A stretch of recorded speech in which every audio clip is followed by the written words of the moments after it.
upload on analysis of politics and happenings in the polity. And of course, this is the day the Lord has made. Of course, we will rejoice. We will not only be glad in it, we will polythink in it. This is the day the Lord has made, and we will polythink and be glad in it.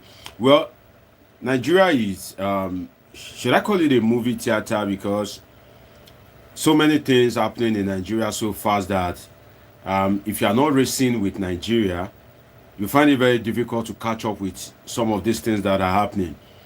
Nnamdi Kanu's trial suffered a setback. Justice Muritala, Binta Nyako, apologies. Binta Nyako recused herself. What that means is she withdrew herself from Nnamdi Kanu's trial. So we'll be dissecting that. I did a live earlier before now, whereby I gave like a bit of analysis on this Nnamdi Kanu thing, and I promised that okay, in the evening I'll be back to kind of like give you an in-depth analysis of this Nnamdi Kanu thing. And trust me, it's going to be very explosive, right? We are going to make it happen, as I used to say. So Nnamdi Kanu's trial, we'll discuss it then. I made an assertion, right? As a political scientist, I was thinking about this Edo State election, and I was thinking, okay, this Edo State election, what's going to happen? And now that this APC guy Monday has been declared the winner, and I think I see the Monday guy, I see him as quite a gentle guy, but then the forces that are behind him, somebody like Oshiomole, I see him as more like a bit more armed and good to the Edo State people based on who his role models are. For instance, the role model of Oshiomole in the political circle could be Bola Ahmed Tinubu. So if Bola Ahmed Tinubu has held grip of Lagos since 1999 till date, and the impact is showing. So if Oshiomole held grip of Edo under Okpebolo until further notice, what will happen to Edo State? So the pace of godfatherism, should godfatherism be encouraged? So I was now reminiscing in my head, and I thought, okay, I don't think this Oshiomole guy will actually sail through, because he's going to meet some resistance. So I'll be sharing my political thoughts with you on how Adams Oshiomole would be restrained, right? Not could be restrained. Could means that means I'm trying to kind of like advise that okay, if you do like this, maybe no, would be restrained.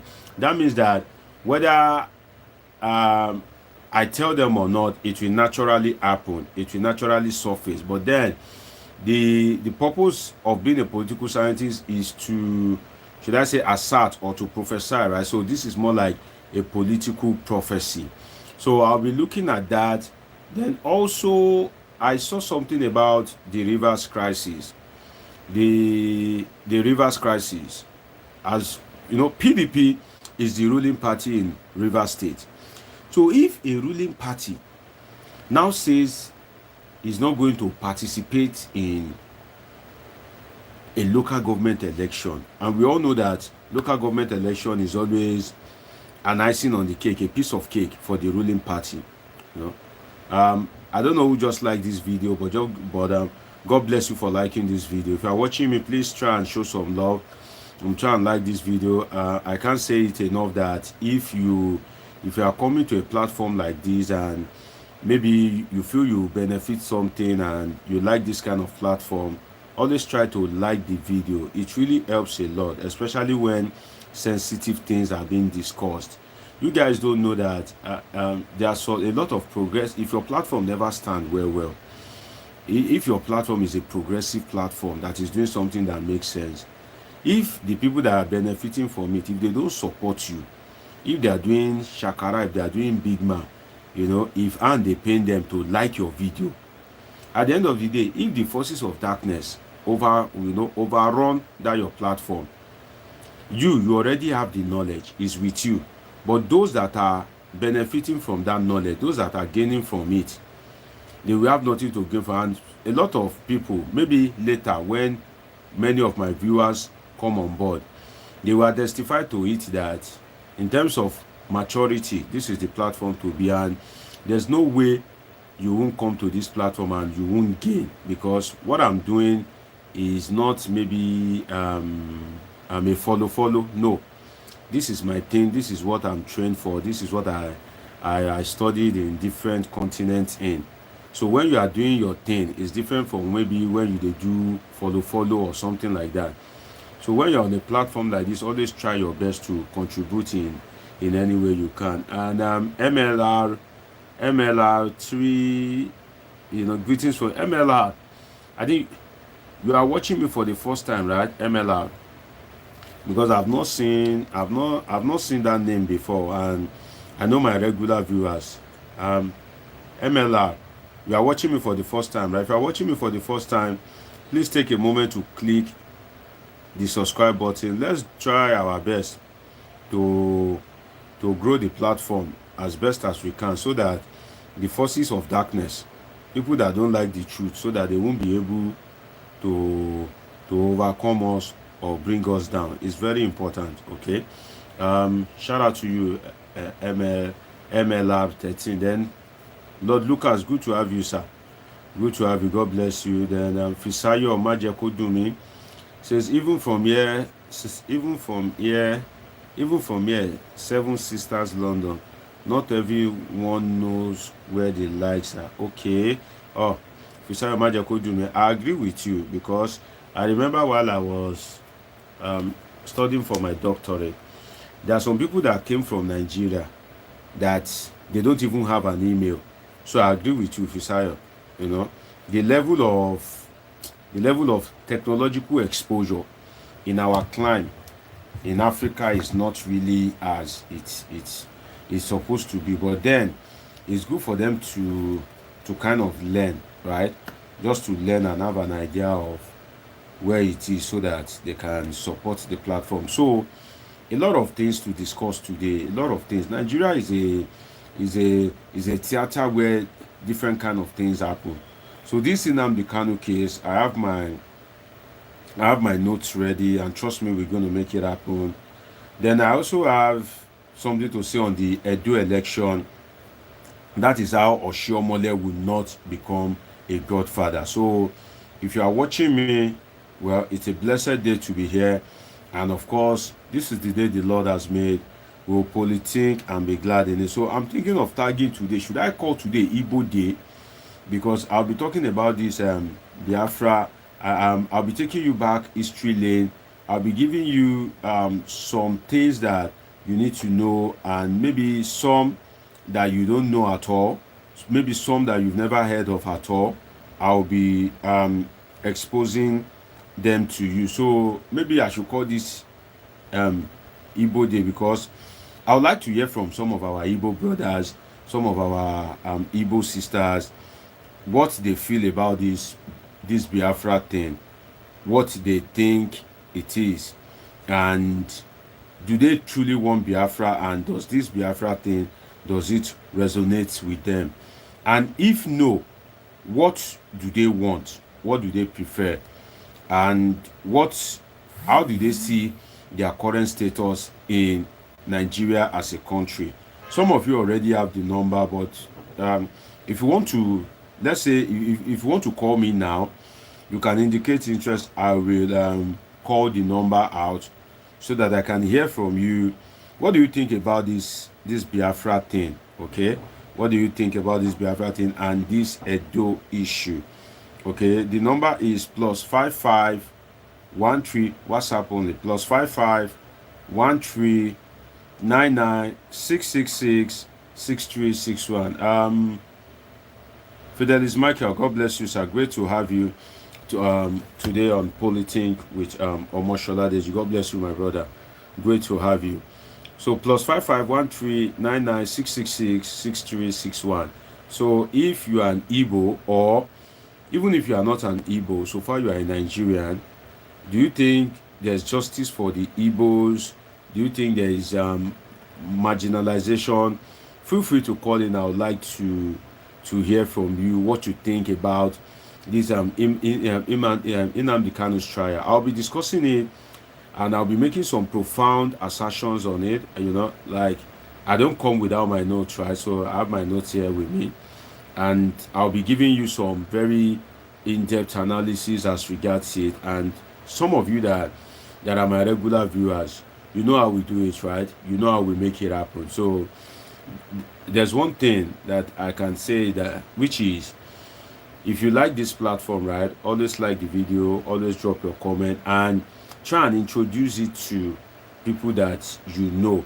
So if you have a friend and you feel that friend, there's a way he reasons, right, try and introduce the platform, that okay, let me introduce this platform to you. Maybe you can also follow up and gain one or two things. Most times it's just that this thing is something that I know. I usually like, maybe a day will happen that if I'm live, maybe 10,000 people will be watching me, right?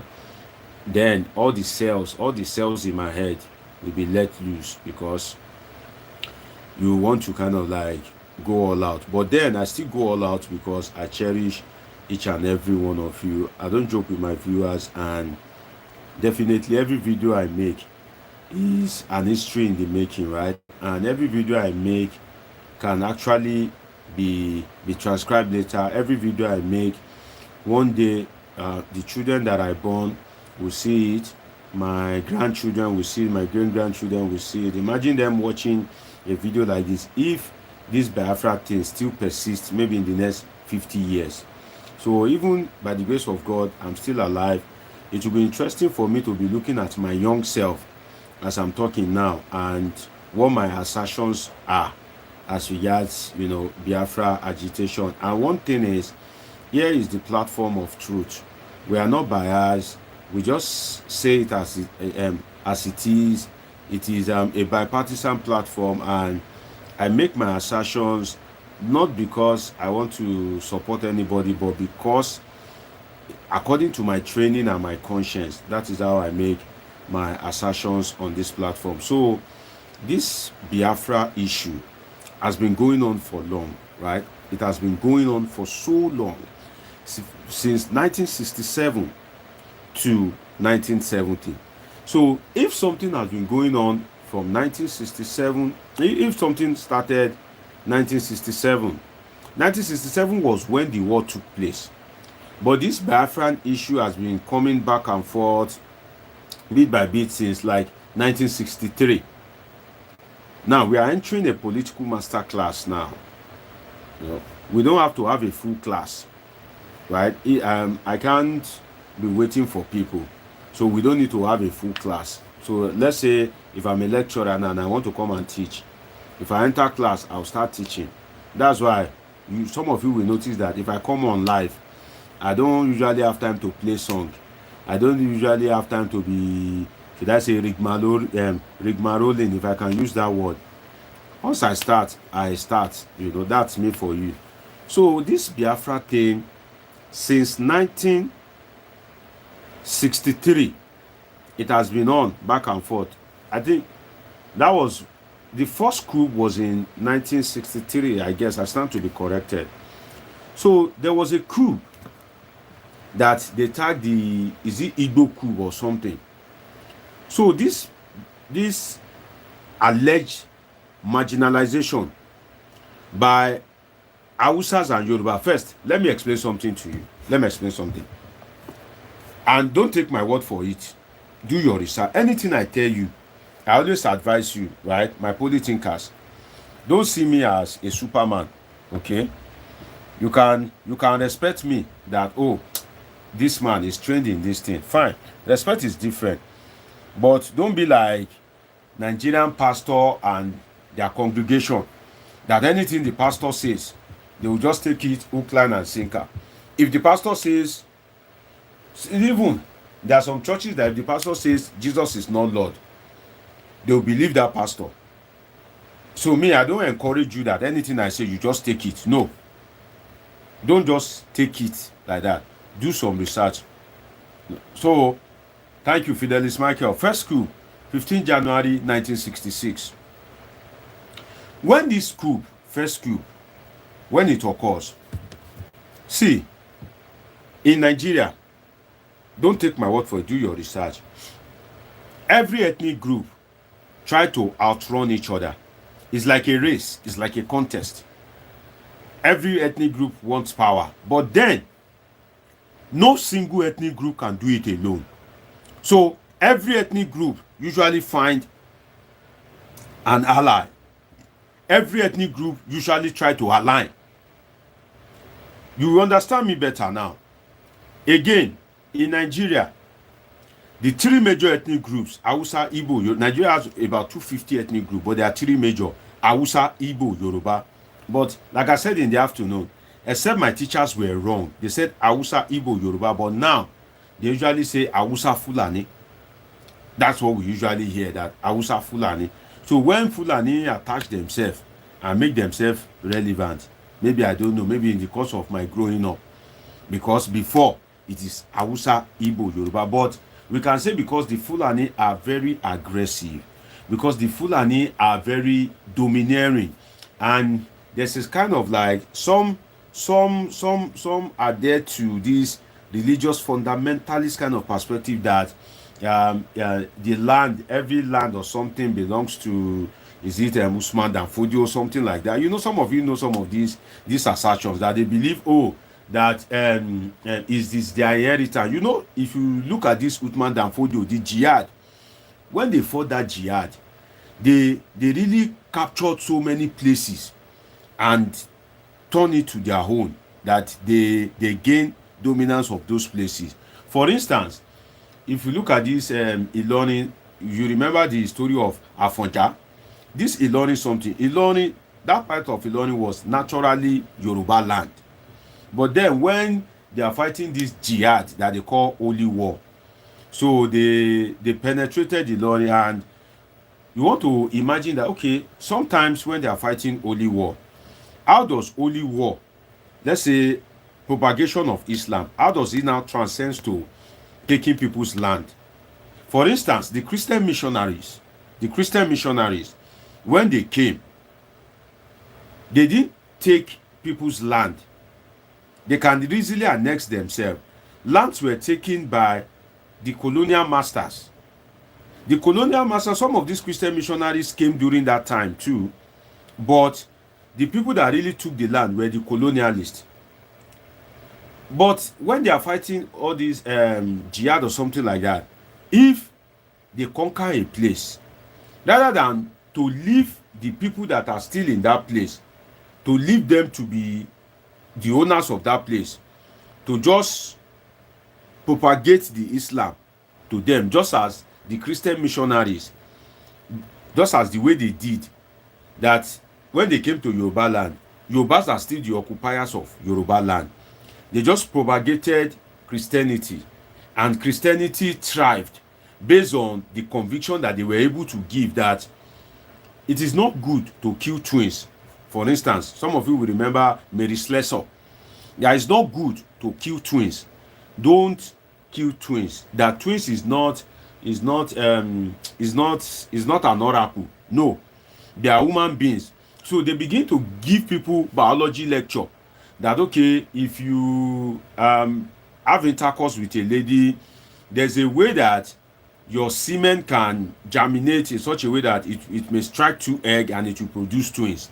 So they started educating people, then they started preaching Christianity. And why did Christianity thrive? Christianity thrived mainly because what they were saying was logical to people. For instance, if you go to your village, let me tell you first, tonight is going to be a very interesting night. You know, here we don't abuse. I don't have time to be abusing. No, I come with to the glory of God, all glory to God, with great wisdom. So if you are opportune to come through my channel, it's a blessing, and I feel it is a blessing to have you on my channel as well.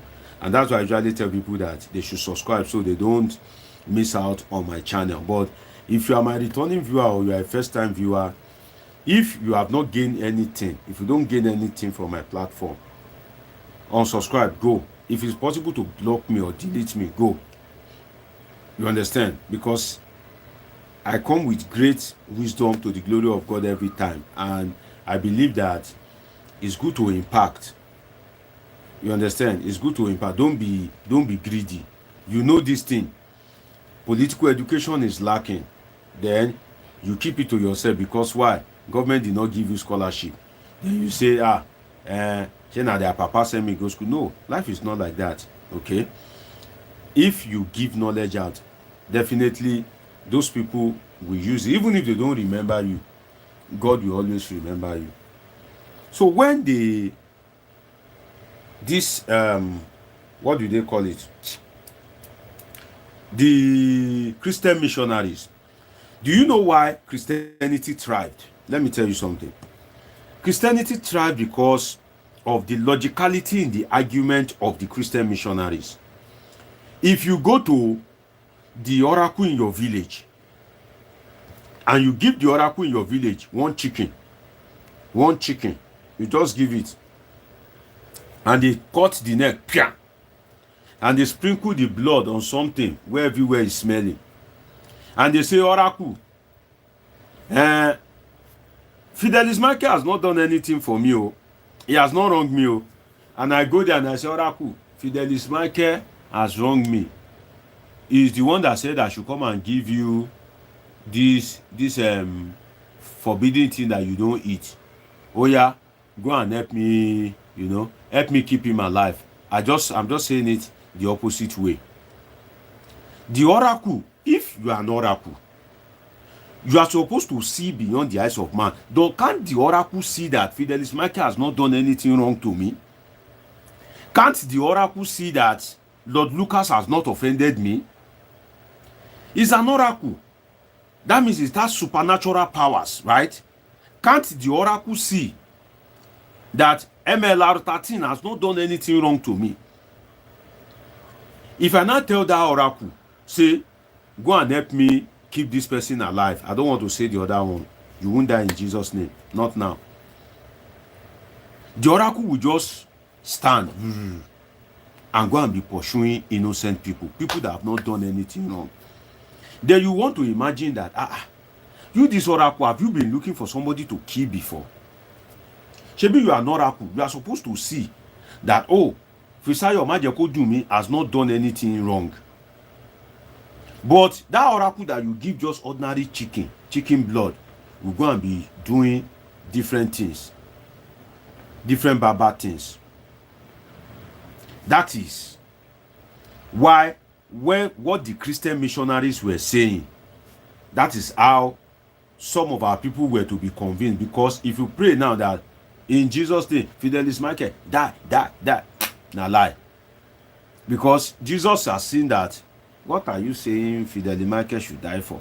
He has not done anything wrong to you. Why will you say I should kill him? Kill him for what? So the words of the Christian missionaries, some of their arguments was resonating with our people. That's how they thrived. I'm going to link it to this Biafra something, but when it thrived, they didn't take over the land. But some of these jihadists, when they are fighting the jihad, when you have propagated Islam to the people, why take over the land? Why try to kind of like lord over them and try to kind of like subjugate them? That's one of the wrongs that I can say. To me personally, I feel it is wrong. If you feel Islam is good, then I think it should be about conviction.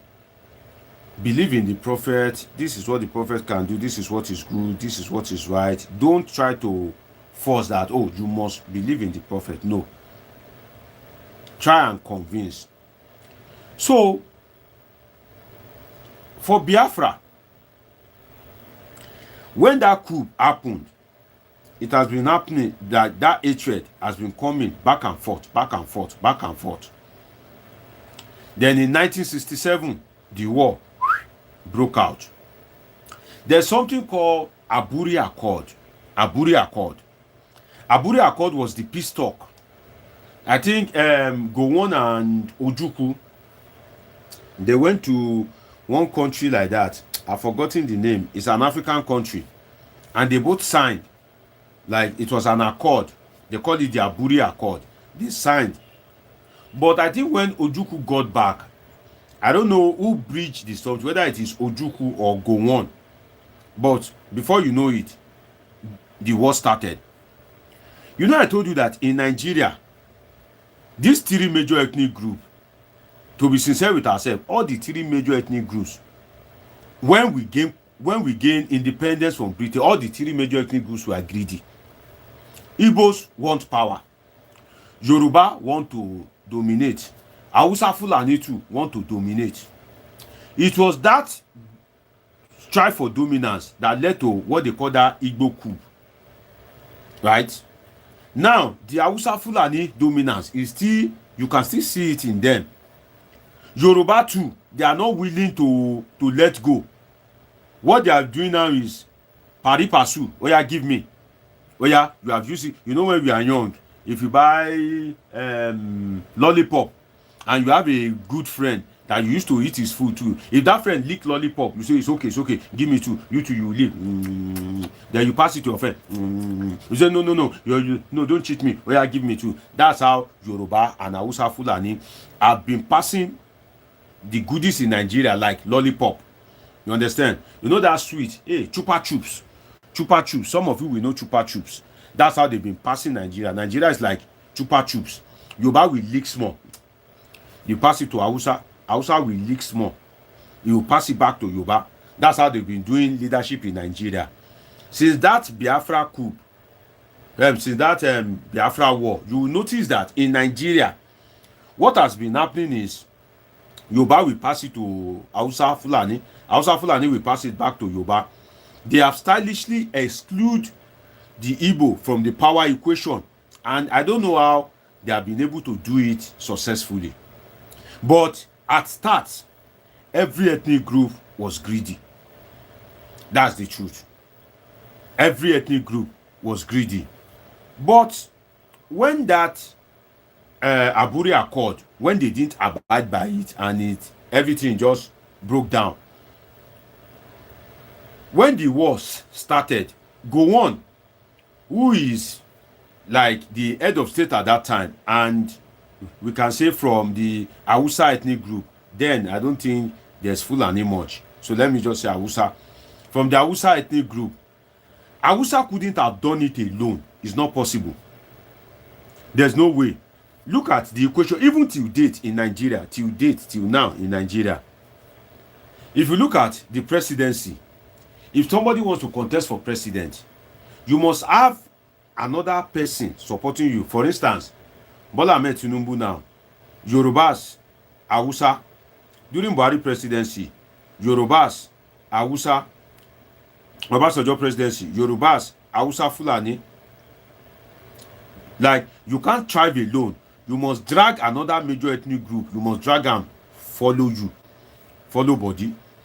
If not, you cannot succeed. You must drag one of those Hausa, Igbo, Yoruba. Let's say now, Igbos now, if they want to succeed in something, they have to drag the north, follow body. But then, there's this orientation in the north that doesn't make them to want to trust Igbos. Like in the Nigerian political elite, for no reason, even when Igbos are not in power, that trusting, that's why you will hear Remi Tinubu, you will say, she will say that we cannot trust you people again. No, we cannot trust you people again. You can imagine that. Trust has been an issue. So if you now look at it carefully, that Igbos suffered a lot during the Civil War. In fact, that's why some of these old people, they try to prevent war. They try very hard because during that time, they cut off food supply. Gowon was on the Hausa side. They tried to win somebody like Awolowo to make them believe that this Biafra thing is a wrong thing. Oh. This Biafra thing should not be allowed to stand. Oh. We are better together. Oh. And Britain at that time, when they gave Nigeria independence, that's why I said, Always read though. Don't just take my word for it. I don't know. Some of you are lazy to do research. When Nigeria gained independence, as at that 1967 that war broke out, Shell started mining oil in Nigeria in 1958. That it started. They discovered oil in Ibiri. Then the second place was Ogoni. And they started exploring in 1958. So, less than 10 years that they have found a creditable, what's the word now? A lucrative mineral resources. Less than 10 years that they have found a lucrative mineral resources. And there are some agreement that they've signed with Nigeria during the independence, like some conditions for independence. So if you found a very profitable mineral resources and you have given Nigeria independence, and when the mineral resources, when you want to be enjoying all the toy, somebody now say they want to split that country. Do you know that if they are successful in splitting that country, that agreement that you've signed before is more like an invalid agreement. And they know fully well that Biafra under Ojukwu will not agree to some of those things that were signed. Then Igbo shares a lot of border with some of these Niger Delta states.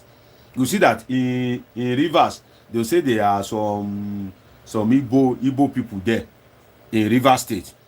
So they couldn't agree to the split of Biafra. Don't forget, Gowon carry Awolowo join body so that Nigerian people can believe that we are best united. When they carried Awolowo to join body, Nigeria at that time had the backing of Britain, and not only Britain and its allies. I've told you about allies before in international relations. So when they joined body and Britain and its allies were supporting Nigeria, there were some countries that supported Biafra.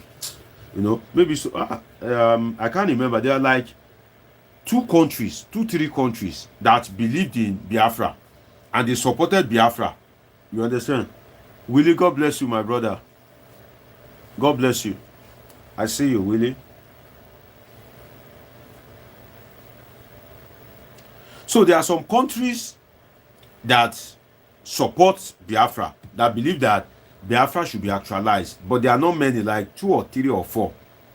But those that believe Biafra should not be actualized were many, and they were the strong, they were the strong countries. They were the strong nations. If you have any creditable group, help me share this broadcast there. God bless you. Deji Akimbode says Israel supported Biafra. And if you are yet to like this video, help me like it. If you are yet to subscribe, please take a moment to subscribe. So as I'm saying, when Biafra was supported, when those nations supported Biafra, but the key countries, the major countries did not support Biafra. So Nigeria had that backing. They have that weapons. So they now have to liaise with the Niger Delta. Some of you don't read. Child. They liaise with the Niger Delta. They went to bring Isaac Adakaboro that declared independence of the Niger Delta. They went to bring him from prison to talk to Niger Delta people so that the Niger Delta front food supply cannot be coming in from the Niger Delta to Biafra land. So Isaac Adakaboro, some of you think this Niger Delta agitation started with Kesaro. We were no. It started with Isaac Adakaboro. So when they brought Isaac Adakaboro was able to win the Niger Delta people into believing the actualization of Biafra is not right. Now, Isaac Adakaboro in the Niger Delta, people like Awolowo in the southwest, Hausa Fulani, the Gowon faction. So Biafra was like the middle of enemies. They shelled Biafra. They hammered Biafra so hard. But because Gowon, Ojukwu was a very stubborn guy, he held on for like 3 years. For like 3 years, he held on strongly. The guy really tried. It's not easy to hold battle for just 1 week. With the likes of Britain supporting a country, and you can hold on for just 1 week, it's not easy. Even the Niger Delta secession that Adikadakaboro declared, he wasn't able to hold forth more than maybe a week or two before Nigerian government shelled him to pieces, arrested him, put him in prison. So it was that Biafra war that made them to release Adikadakaboro. The guy later died under mysterious circumstances. When the war has been won, maybe they killed him because they can't return him to prison. And they are afraid that Adikadakaboro, if they don't kill him, he too may wake up and say, oh, he wants to reinstate Niger Delta. And he can even go and align with Ojukwu later to start another war.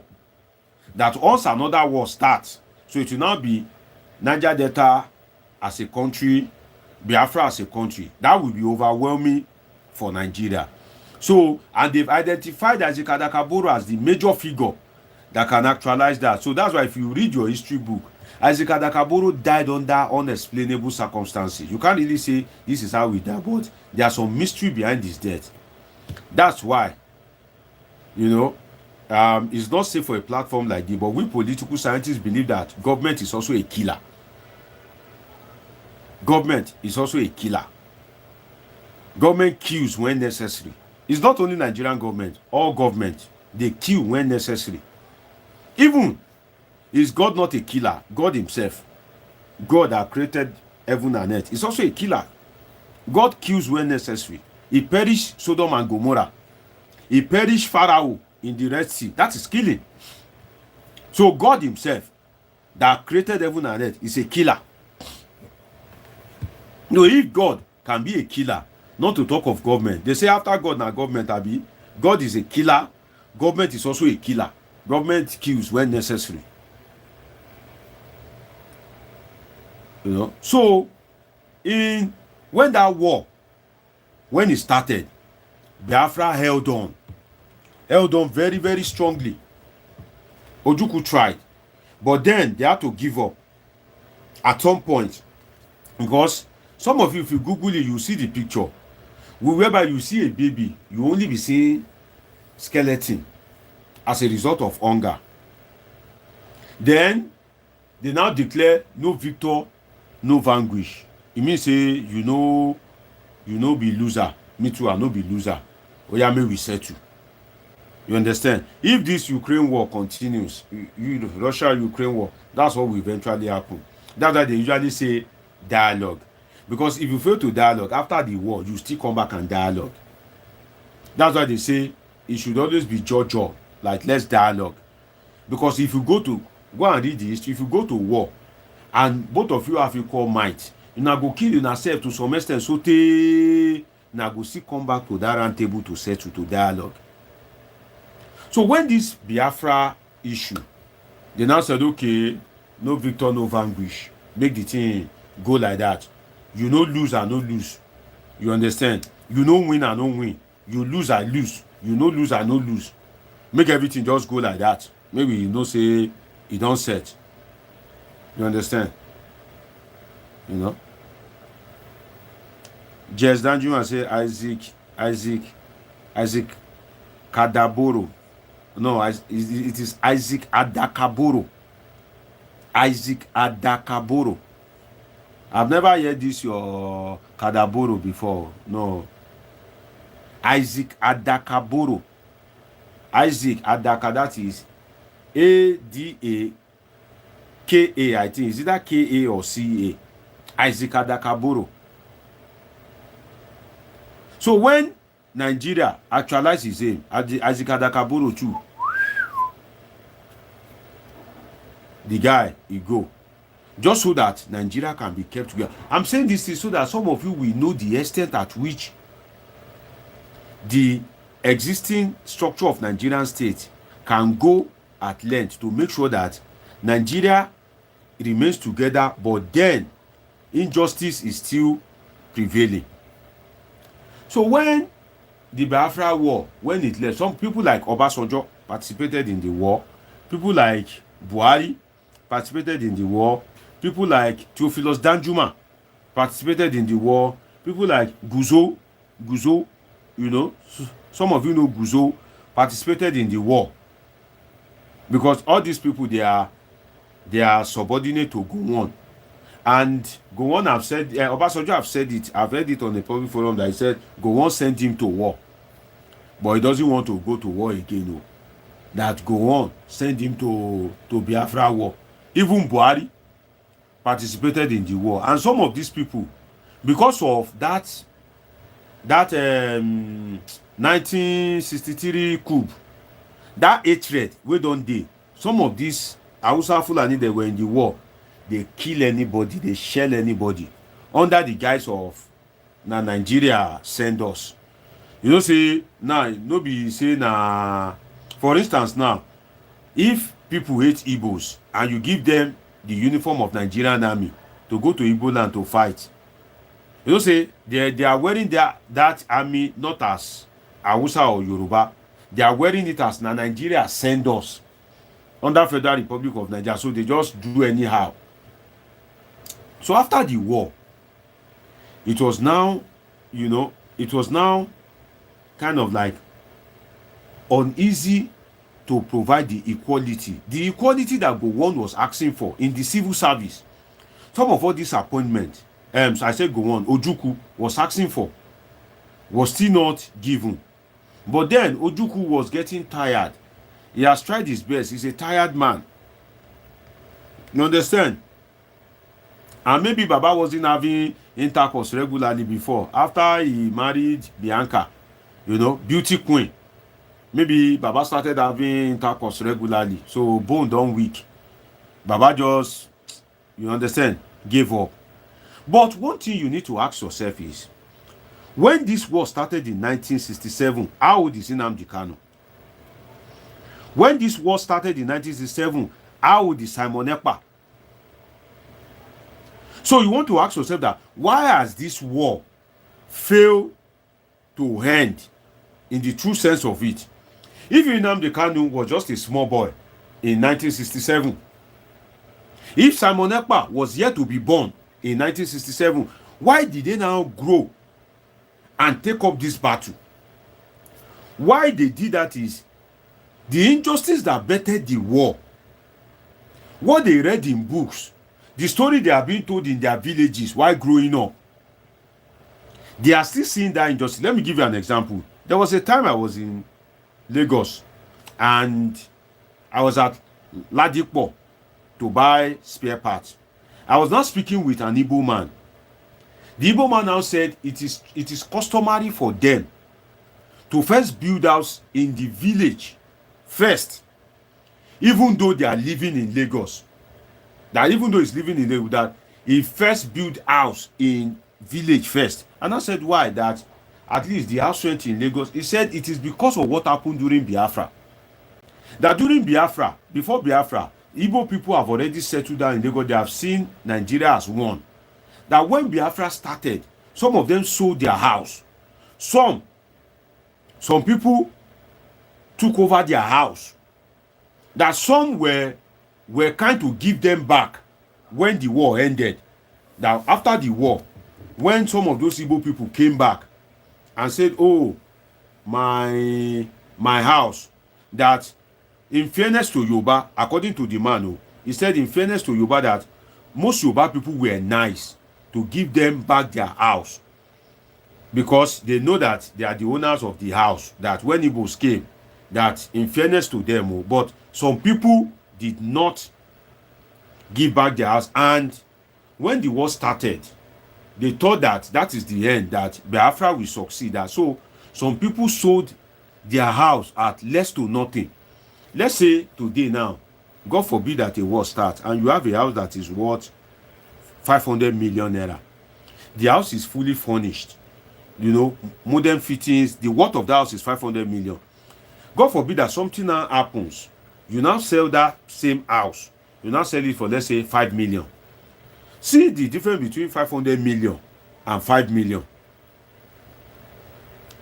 You understand? See the difference between 5 million and 500 million. It is just like, in fact, it's just as if you just lose the house self. And when some of them return back and say, my house, that how we go do it now? Some people say, no, you've sold it, and that is it.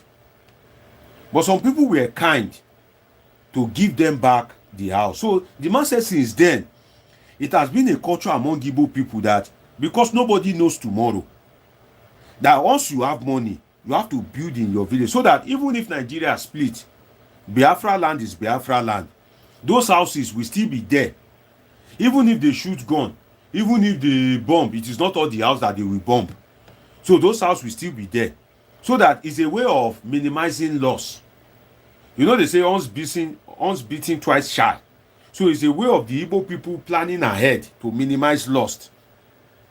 That's how you see that most of them, they build house in their village. They don't joke with it. For you to be deemed successful as an Igbo man, you are not really deemed successful if you build house in Lagos, but you don't have something in the village. Even though that the house in that village, it may just be that you sleep in that house maybe for 1 week in a year.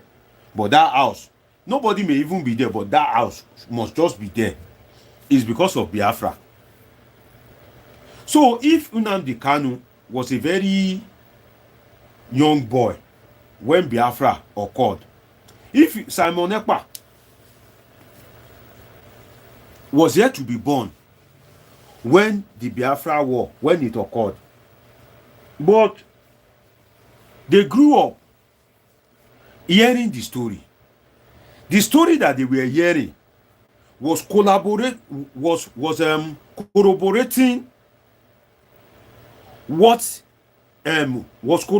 what they are seeing. For instance, they can tell you that, something bad happened to us. But when you are hearing the story and what you are seeing is equating what you are hearing, is a problem. The story that the Igbo people were hearing was the people like Nnamdi Kanu, the story of Biafra, the civil war, the losses, the sight and sound of Biafra that they were hearing when they were young, maybe in the 1970s, 1980s. What they are now seeing in Nigeria as they are growing up was corroborating that story. They were seeing different layers of injustice, biasment in appointment, biasment in occupying power, biasment in infrastructure, biasment in different layers of biasment. The likes of Nnamdi Kanu, who happens to be a small boy when the war happened, he grew up to hear the story, he grew up seeing it. And different human beings have their own stretch limit. For instance, what you can take, I may not be able to take it. What I can take, you may not be able to take it. Human beings have their own different stretch limit. So out of all the people that were hearing the story, the person that could come out and say, no, which kind of thing be this, was Nnamdi Kanu.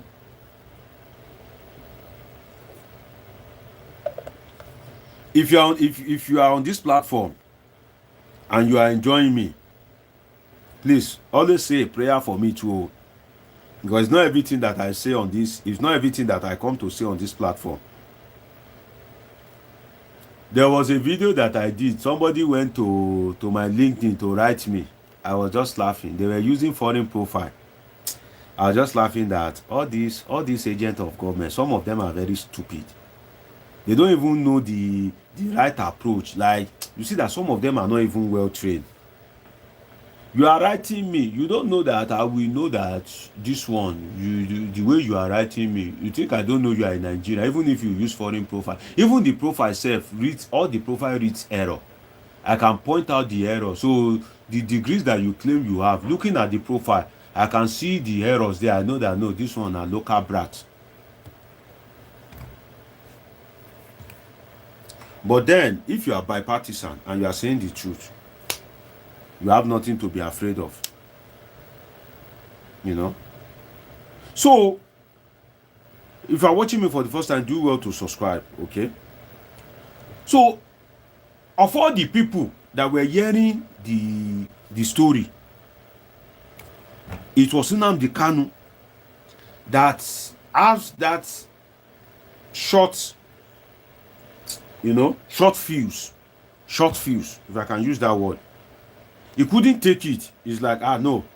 Then he started bit by bit, little by little, bit by bit. Oh, Nigeria, why are you doing this? How will you appoint this? And there will be no Igbo. I went to an office. All the people that I saw there were Yoruba, were Hausa Fulani. Why is there no Igbo? He started bit by bit, bit by bit. Now, what am I trying to say? All this agitation would not have happened if Nigeria have been having reasonable leaders that have upheld equity, justice, and fairness. But then, what Nnamdi Kanu was saying, because the seed and the evidence is also before other people, they just need somebody to say it. You know, there's some truth that you know. That's why you know that it is the truth. You just need somebody to say it. Right? He started resonating with these people. Resonating with these people. Resonating with these people. And the problem I have with Nigerian government is Nigerian government knows how to make a superstar out of you. For instance, now, if I want to become a star, all I need to do is to just come online every day and just be cursing Tinubu. I should just be cursing Tinubu. You know, I have a lot of media links. I should just tell the media links that I have that these people, they can carry me anytime. I should just come on there and just be cursing Tinubu every day. And just because Tinubu were, Tinubu Oloshi, Tinubu is a thief, Tinubu is this, Tinubu is that. If I'm doing that every day, and I just give maybe something that they can use to easily identify me, you see DSS all of a sudden. Even if I don't have much viewers, even if nobody is hearing me, they'll come and carry me. Now, they will not even do it in a mature way. They will do it in a way as if I'm the problem of Nigeria. Before you know it, the media guys will now be saying, oh, DSS arrest Dr. Deji, release Dr. Deji. Before you know it, civil society will join. Before you know it, people that don't even know me before, I'll just become a superstar like that. Because if this media is saying DSS arrest so, look at, before they arrest PDOM, I don't know PDOM. I've not heard of that name. Before they arrest PDOM, that PDOM guy, I don't know anything about PDOM. It was when DSS carried him that I know PDOM. Now, if they release that PDOM, you have made that PDOM a superstar. You have made a star out of him. So instead of you to have handled the guy in a matured way, in such a way that you don't make a star out of him, Nigerian government, successive, it's not only this government of Tinubu, they don't have that, like US government will not make a star out of you. No. They can use 10 years to trail you. They will catch you, arraign you, get judgment fast, and carry the people along in such a way that even the people will think that, yes, you deserve to be jailed. But Nigerian government, you know, if you just say Tinubu is very stupid, somebody in the presidency, they send that video to that person. It's not Tinubu's family. If you want to do I love you more than God approach, you say, go and arrest him, go and detain him, go and torture him. Before you know it, they will just make you a star. What am I trying to say? It is only God that makes star. There's no shortcut. But if I want to become a star that everybody will know me, you say I go blow, I know what to do. Is it not this our DSS? Is it not this our police? I know what to say. I cannot say it up to 10 times, different broadcasts, before they'll be looking for me. They'll say they arrest me. And they trust me, they won't treat you in a good way. Before you know it, media will carry it. Search your media people, they'll just made you a star. But me, I don't need all that. I'm a professional. If I'm doing my normal professional something and I didn't abuse, I'm doing the right thing professionally. And maybe you now decide that you want to come and carry me. That's between you and your God. And I know that my conscience is clear. It's not that I'm looking for fame, right? Don't you know that the best way to be famous is to just be abusing people? Look at this guy. This guy that used to talk about Yorubas, that used to abuse. Hey, what's this guy? This guy in UK. Hey, I'm trying to remember the name of this guy. The guy that was jailed some time ago. You understand? He was just abusing people.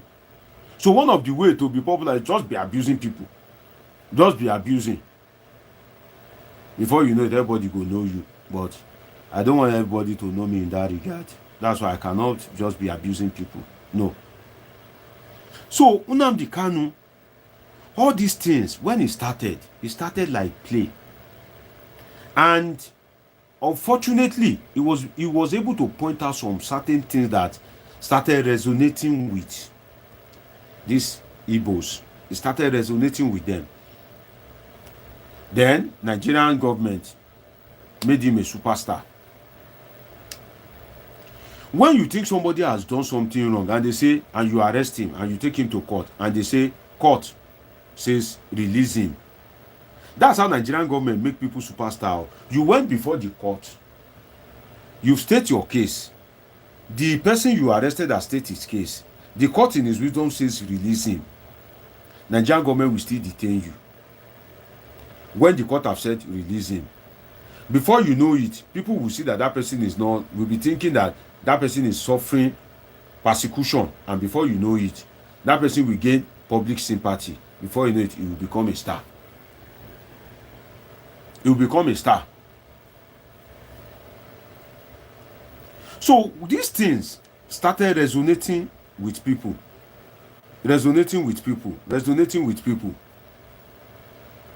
Now, the problem is, they usually say that nations don't fight civil war twice. I don't know how true that is. So that means maybe if Nigeria go into another civil war now, that Nigeria cannot survive it. Because I used to see that thing that they say in countries don't fight civil war twice. Maybe not. I'm here to cross-check. I'm here to do that research, so I cannot come here and lie. Or to just take what I used to see, then come and use it to feed you. But I used to hear it, that nations don't fight civil war twice. How true it is, I don't know, because I'm here to research about it. So, if you look at different people have called for secession. Odumegwu Ojukwu. First, the first person, Isaac Adakaboro. Right? The second person, Odumegwu Ojukwu. Third person, Nnamdi Kanu. Third person and fourth person, Sunday Igboho. Again, the first person was Isaac Adakaboro. I've told you the story. If you are just joining us, you're on a long thing. The second, Odumegwu Ojukwu. The third, Nnamdi Kanu. And recently, Sunday Igboho. All these people called for secession based on what? Perceived injustice. So if you are a Nigerian leader, what you should know is injustice is not something that you should tolerate, because Nigerian ethnic groups are naturally resistant to injustice. Isaac Adakaboro felt the Niger Delta was being marginalized. They were just taking Niger Delta money. Injustice. Odumegwu Ojukwu thought Nigeria wasn't fair to Igbos in terms of power, appointment and all that. Injustice. Nnamdi Kanu felt Igbos are being marginalized, that they are not having a fair share. Injustice. Sunday Igboho felt the Buhari government and the herdsman of his tribe, that if care is not taken, with the look of things, they will overrun Yoruba land, take over our land, just as it happened to Ilorin. And the Buhari government is not doing much to tackle these people, is sympathetic to them. Injustice. See, I take my time to break these things down for you. That's why if you are watching me for the first time and you are yet to subscribe, you are on a long thing. And if you are my returning viewer, some of you that will be sneaking into platform to gain knowledge, and you fail to subscribe, I don't pray YouTube should recommend my video for you. In fact, let me add in Jesus' name, amen. Some of you, you are watching me, you are enjoying me, to click like. Nigerians are very funny people. To like the video, just click like. It's very difficult for some people, but they are coming here every day. See, let's say it is possible for me. I didn't mean I have a magic. You see that some people, they used to come here every day to learn. Some people, since they've come across this my platform, their political knowledge has increased. Nobody is abusing them. They come here, they have a nice time. I sit down here, I do all the talking, I give all the lecture. But there are some people that are viewing that they've never liked. Just ordinary click like. Such a people, I usually pray that any day they want to use the knowledge they gain for this platform, their memory should fail them. Because you see this my head, that there's no air there. This my head that is shining. It's not just shining for shining sake. If I beat my head on your case, see this head, like coconut. You see, like coconut. Some of you, your mouth they water. You say, Dr. Deji, your head like coconut. Can I have some Gary? You want to use my head to drink Gary? How will you politic? So let us just like always show some love. It matters. That's why I like Oyinbo people. Oyinbo people go use love kill you. They go use love kill your life. But Africans. So perceive injustice. This ordinarily should have sent a signal to any Nigerian leader that injustice is not something that you should take lightly in Nigeria. But what do we have? And it is sad. Buhari came into power. Buhari, he fought in Biafra. He knows the story of Isaac Adakaboro.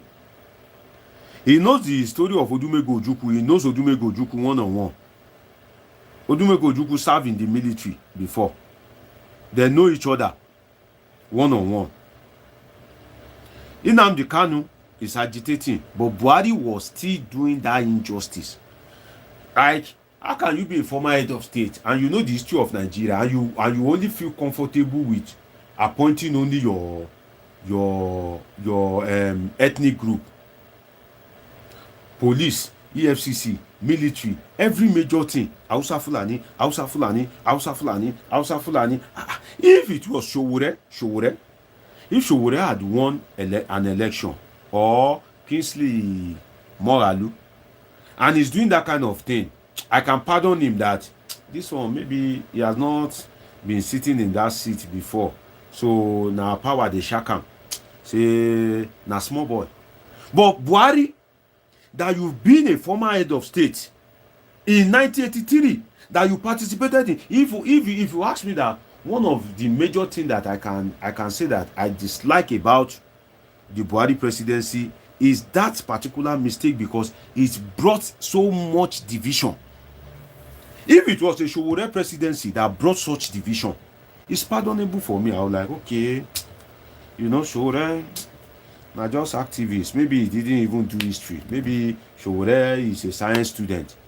He hasn't he hasn't sat in any history class before. So he was just doing, physics, chemistry, osmosis. Then from there he went to university. So he doesn't even know Nigeria history. Say Showore, I can pardon him personally. If it is Kingsley Moralu, I can say he doesn't see. But you are part of the history. You fought in Biafra. You are part of the history. Then when this guy that used to do like basket mouth, Femi Fani-Kayode, when he said that he sat down with Buhari and Buhari said that they cannot forgive Igbos. That thing I felt, It's like as if they were choking my body with pain. I'm like, Kilode, you are an old man. That what is the age something that you can live in Nigeria? I'm sure it's not up to 50. If you Google it, lifespan. You are more than 50 years. You are more than 60 years. Something that happened in 1963, of which you have even benefited from it. Because if that coup in 1963 have not happened, maybe if it had been democracy, maybe the military would not have gained ground in our polity. But the military that did coup in 1963, there were counter coups, series of coups that you yourself, Buhari, came to benefit from one of those coups at head of state. It was that opportunity to be head of state that made you a national figure. If not, nobody know you. For instance, now they know Buhari very well. They know Obasanjo. How many people know Theophilus Danjuma? General Theophilus Danjuma. And he's one of the strong general. If I ask some of you that do you know Theophilus Danjuma, you don't know him. If I ask some of you that do you know Guzo, do you know General Guzo, you don't know him. If you are watching me for the first time, please take a moment to subscribe. I can see my class captain Willie telling you guys, to like the video and subscribe. I saw his comment some time ago. Jobson Oviera. If you are writing in capital letters, it means you are shouting. And what you are saying doesn't relate to what we are even saying. I'm tempted to even ban you from this platform, sir. This job. Some of you just like unnecessary attention. We are discussing. We are educating ourselves. You come, you'll be typing Germany, Munich, God knows. How does that relate to what we are saying? I don't know why Nigerians are very, I don't want to use a bad word. People are educating themselves. They are learning. It's more like, a mini history class, factual history. Right? And so that maybe some of you that you are watching, maybe you are the future president of Nigeria. It's true. Don't say it's not possible. Maybe some of you that you are watching me, maybe you are a future state governor. And if you are opportune to sit in a class like this, you would have learned the importance of fairness and equity. Nobody knows tomorrow. Nobody knows tomorrow. And even if you are not a state governor, if you are a CEO, if you are head of parastatal, you may have learned something about equity and fairness.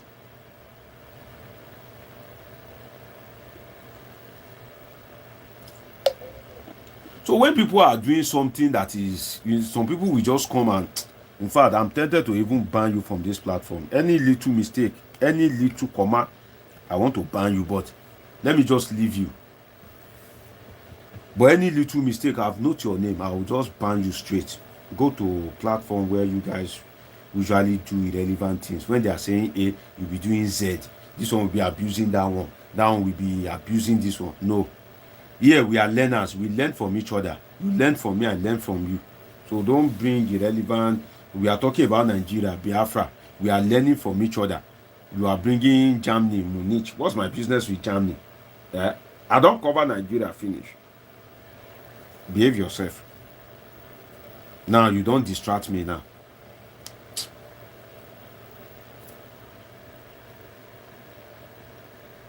I'm warning you. No, if it is where it is watching, that's none of my business. Now, if you join the platform, enjoy yourself. You understand? Where it's watching from is none of my business. But don't distract people. Cyril, I'm tempted to ban him, but let me just, because me too, I used to beg God if I offend God. So let me just be kind. When it's not about crowd, my people. Jess Danjuma, Abi Jess Danjuma.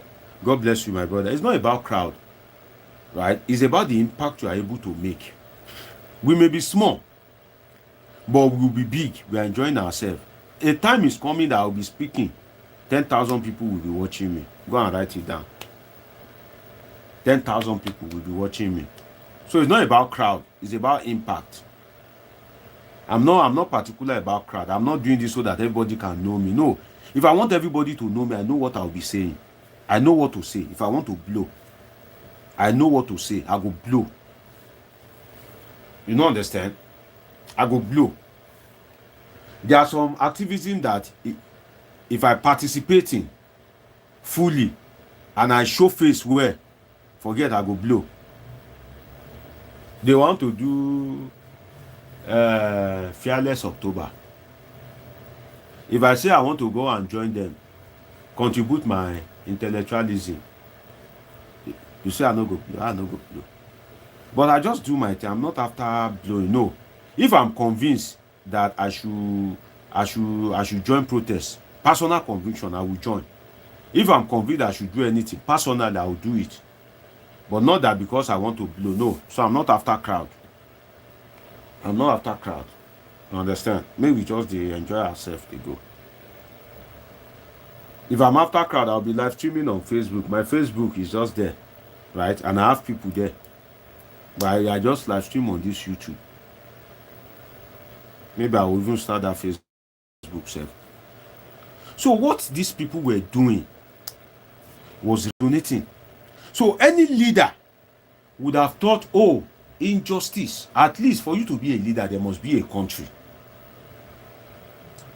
For you to be a leader, there must be a country. So all what has been causing problem is perceived injustice.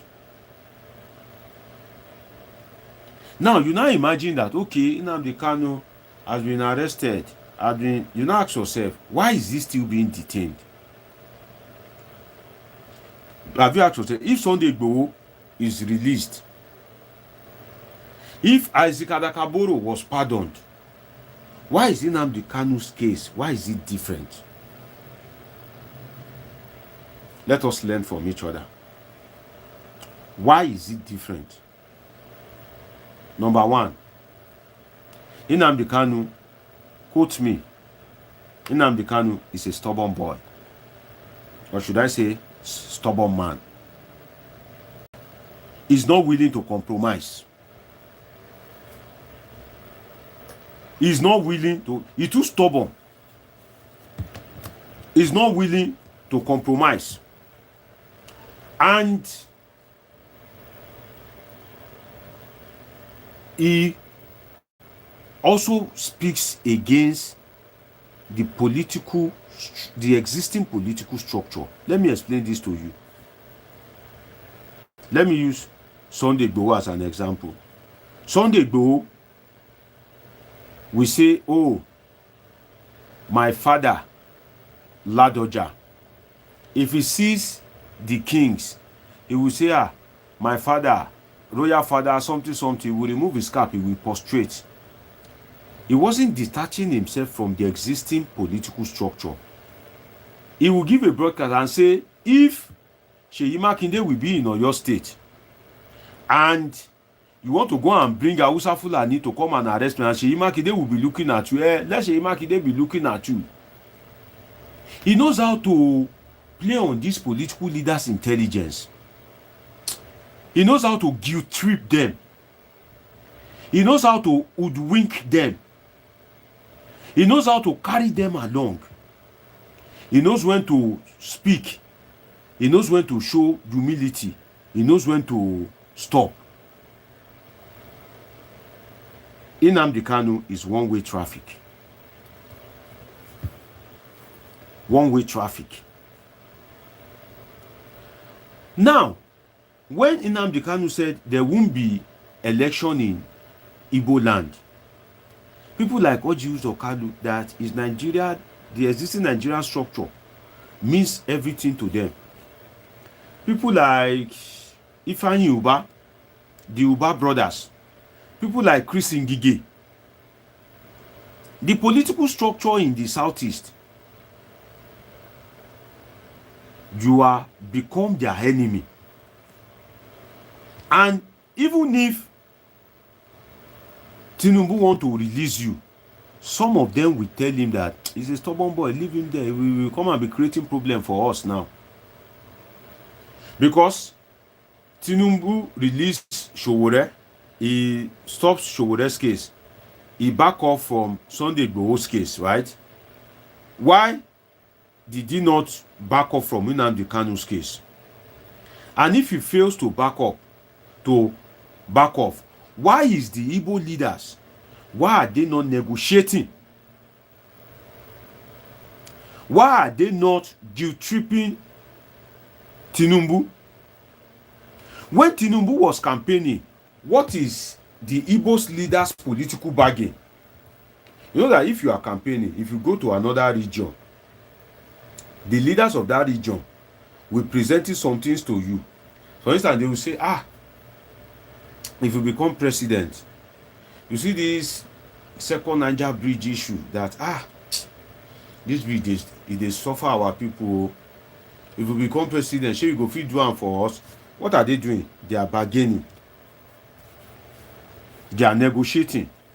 When Tinubu was campaigning in the southeast, what was the Igbo leaders in the southeast, what were they bargaining for? What was their bargain? That okay, if you become president, will you release Nnamdi Kanu for us? Most of them did not bring that up. Because why? They see Kanu as a threat to the existing political structure. He detached himself. He didn't align himself with that political structure. And that is one of the problems he's having till today. If he aligns with those political structure and he have that kind of massive followers, some of those politicians will want to use his followership to say, okay, let us establish a political party or join a political party, and the East will win all the election under that political party. Nnamdi Kanu, come to Abga. Let Abga win all the election in the 5 states in the southeast first. But some of this compromise, Nnamdi Kanu wasn't willing to make this little compromise. He wasn't willing to make them. If he had made such compromise, which for me, I think sincerely it's a fair deal, and I'll ask you, and I will tell you why. Sometimes, when you need bread and tea, if they bring bread for you first, Olamo, they fight for tea. But you want bread and tea, they bring bread, you throw away and say, get out, go and bring me bread and tea.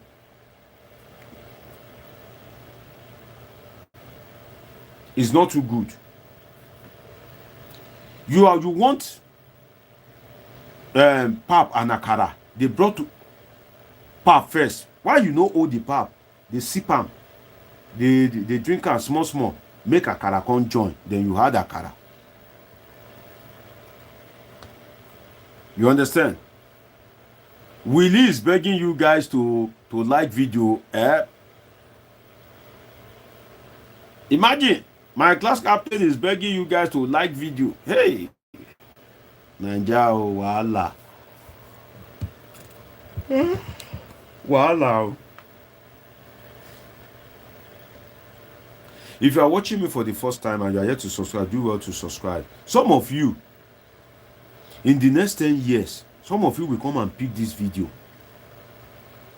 and use it for research. It may be in the next 150 years, archaeologists, sociologists, political scientists, social scientists may be researching about Biafra. They'll come across this video. It may be in the next 150. If you don't die, go safe. Because of course, in the next 150 years, of course, I go don't die now. Who no go die? If Jesus, the Son of God, die, who no go die? If God, he kill his own son, Jesus die. You won't come this world, you no go die. Who you be?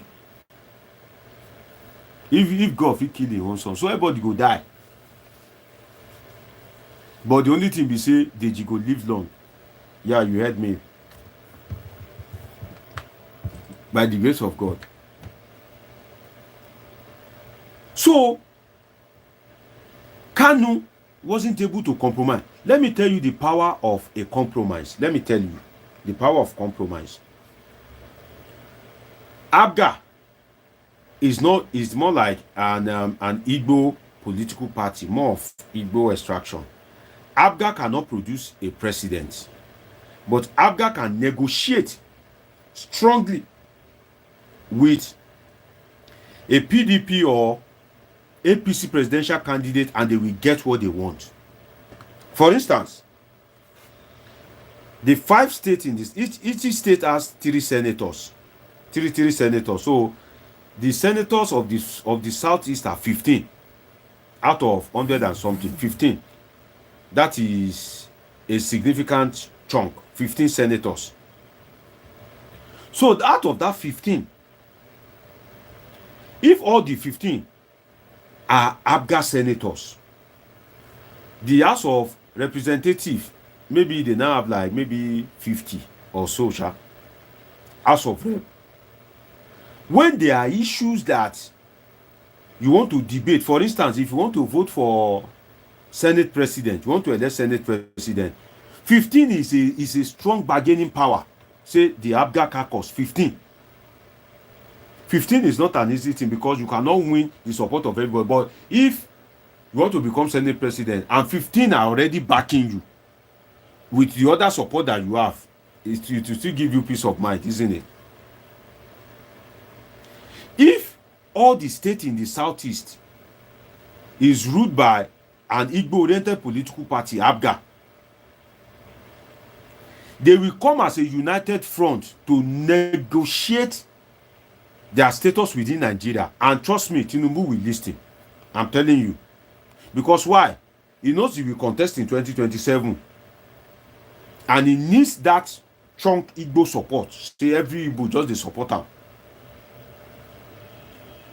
But what these political leaders, what they wish to do is to have used Nnamdi Kanu's popularity and fame to be able to gain political power. So if Nnamdi Kanu have said, okay, but it has to be, let's have our own, like, let's establish a political party, IPM, Igbo People's Movement. Let's imagine there's a political party, Igbo People's Movement. You put all this Biafra something there, something that depicts Igbo. Maybe the logo will be this Isiagu, or what do Igbo usually call that color? Isiagu, right? And you use it to win election of all the election in the southeast. All Imo, Enugu, Abia, Anambra. Which one is the last one, no? The 5 states in the southeast, and you use it to win election. These Igbo political leaders, they won't see him as a threat. Even if Ebonyi, God bless you, Jess. Even if Nigerian government carry on, they go don't negotiate in release.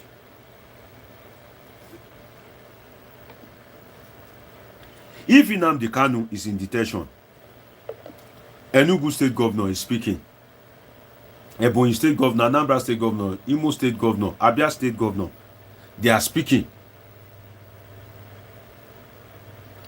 When they are speaking,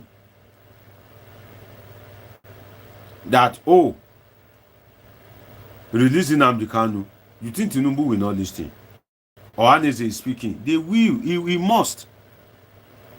But these people, because of their selfish interest, they know that if Nnamdi Kanu is released, he will come and say no election. And Lesotho that is enjoying his governorship, he wants to run for second term. Oh, Uzodinma that is thinking of how to install his successor. You already know who he wants to use. He's planning to become a godfather. That's the character of Nigerian politician. So Uzodinma that is planning to become a godfather, you now say no election, and people are listening to you, you are gaining followers. Of course they will come for you. So the reason why Nnamdi Kanu is still being detained, from my own knowledge, is because he is not willing to compromise. He doesn't want to hear anything compromise, Biafra or nothing. And he is speaking against the political leaders, the people that can help him. For instance, don't you know that it is the political leaders, it is the Obas in Yoruba land that helped Sunday Igboho? You don't know.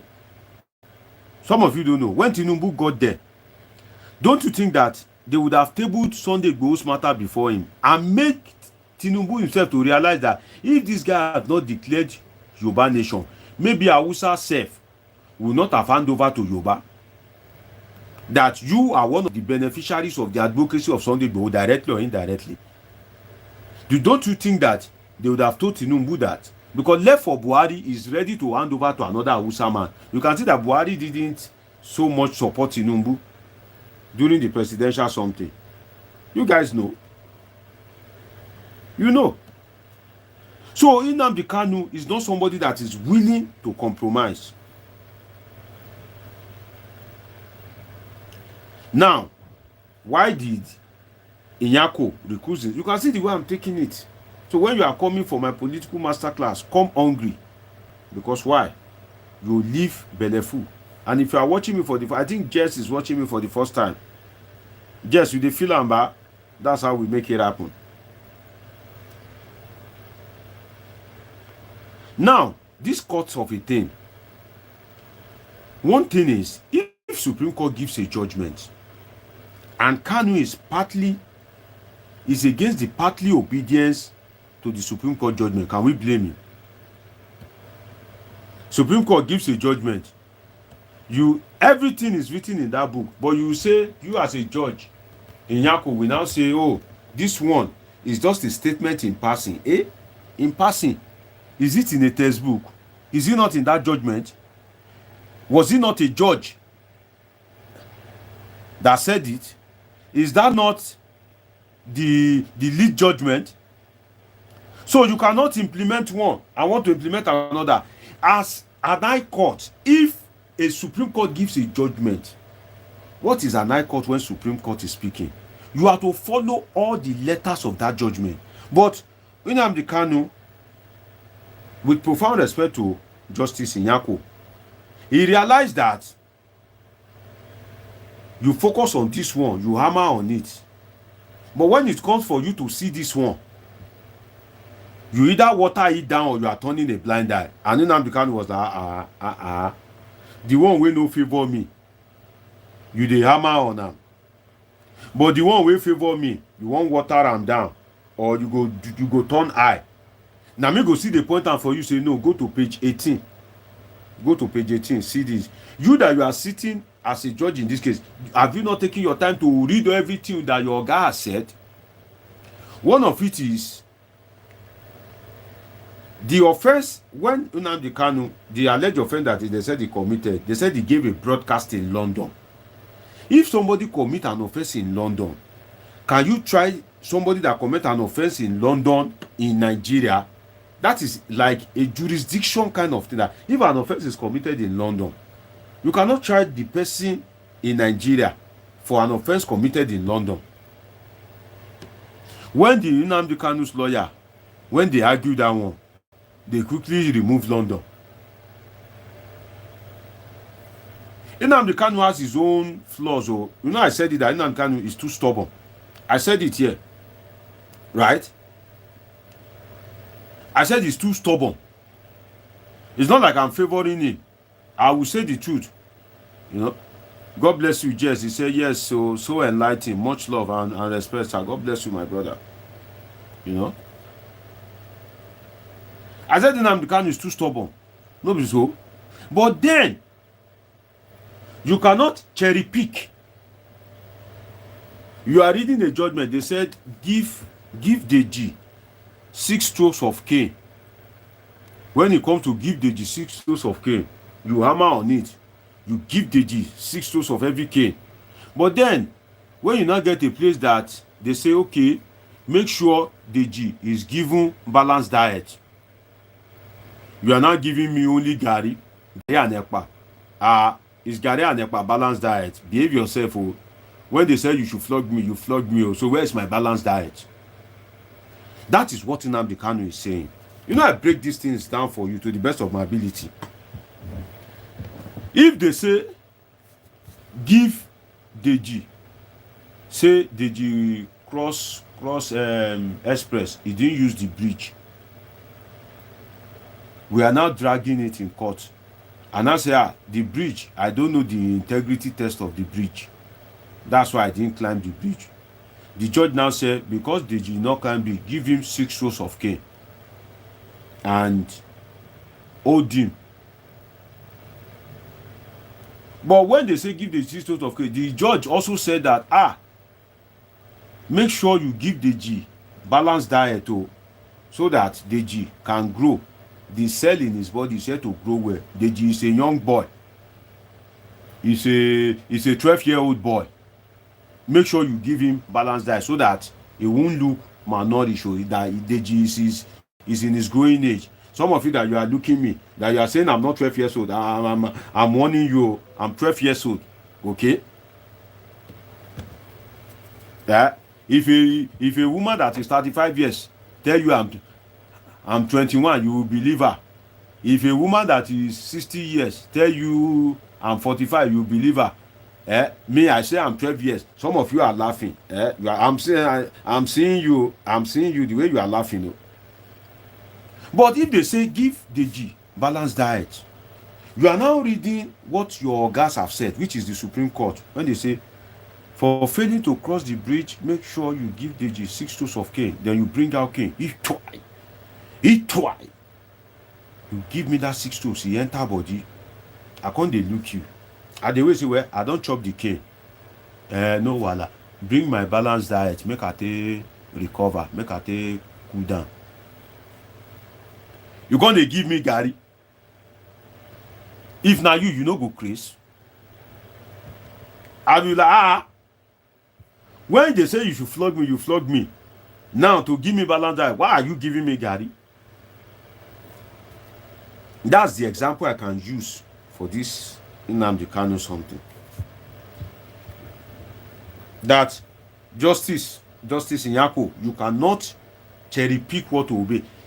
Where this judgment favors me, you too favor me. Where this judgment go against me, you they go against me. But where this Supreme Court judgment, where he favor me, why you no favor me? I no trust you again. Come on your hand for my case. You don't dey too show say you be a person. Oh yeah, come on your hand for my case. That was what happened. And truly, if you put a man in solitary confinement, if a man is suffering, if now you go vex. If now you go crazy. So when I saw it, I couldn't really blame Nnamdi Kanu much, although I felt that he could have expressed himself in a more soft tone. That's what I feel. The DSS that are allowing him to talk to media, you think they don't know what they are doing? They are intentionally allowing him to talk to media so that people will see that he is ill and healthy, that he is fine. If not, they can ban him from talking to the media. But they are intentionally allowing him. They are intentional. So if I were Nnamdi Kanu, I will even speak less. I'll just state my point. Well, I think the judge has not been fair to me. I think the judge is cherry picking. If you look at page 18 of the judgment, I just wish the judge can do better, or she should recuse herself. You've made your point. Media will still report it. It will still get to the judge. But if they are saying that you are not too healthy and you now appear before the camera and you say, oh, now man, we know they speak like that. You are not healthy and you are speaking like that. That's the thing. You understand? So,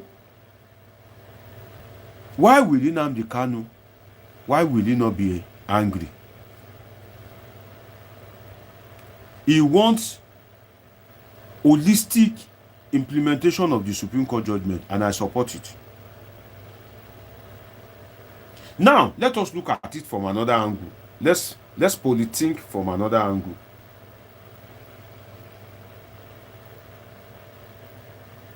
Nnamdi Kanu was arrested under a chronic Hausa Fulani concentrated government. The president was Hausa Fulani. The head of DSS that went to bring him from Kenya was Hausa. You know, that's why I have this point on my phone, but I intentionally trace it. You know, I started from when Biafra was started, what caused Biafra. So if you are joining me late, you're on the long thing. The late come class, you hear? After you say you scored the day I will set exam for all of you. So, the head of DSS is Hausa Fulani. You've known the historical hatred, right? The Attorney General was Hausa Fulani. They took the case to court. The case was given to an Hausa Fulani judge. Are you thinking, or do I need to lay my hands on you? Do I need to fast and pray? Do I need to fast and pray? Do I need to speak in tongues? That alone is a problem. Buhari, Hausa Fulani, picked Nnamdi Kanu at a time when herdsmen were having a free day, when bandits were imported and were having a free day. Buhari, Hausa Fulani, and there's this historical, crisis or this Cold War between the Hausa Fulani and the Igbos. Buhari, Hausa Fulani, Malami Attorney General, Hausa Fulani, Bichi, DSS DG, Hausa Fulani, the judge, Nyako, Hausa Fulani, Abba. If Buhari had been fair in his appointment, he would have given more credibility to the prosecution of Nnamdi Kanu. Because let's assume that the Attorney General is not Hausa Fulani, or the head of DSS is not Hausa Fulani. They may eventually incarcerate him and deal with him, but that ethnic coloration that it is Hausa Fulani that wants Nnamdi Kanu to be finished will not be there. That ethnic coloration alone is a problem. It's one of the things causing the problem. At a time when bandits were enjoying, murderous herdsmen were spilling blood, you, the Hausa Fulani concentrated government that have failed to act against such people, you are now going all out against Nnamdi Kanu. If the government is mixed, let's say Buhari is president, Attorney General is Yoruba, head of DSS is Igbo, you would have given his trial a Nigerian coloration. But when you pick Nnamdi Kanu from Kenya and you, Malami, you went to address the Hausas in Hausa language that, we have picked him. You have portrayed Nnamdi Kanu as an enemy of the Hausa Fulani, not an enemy of Nigeria. I don't know if I'm communicating.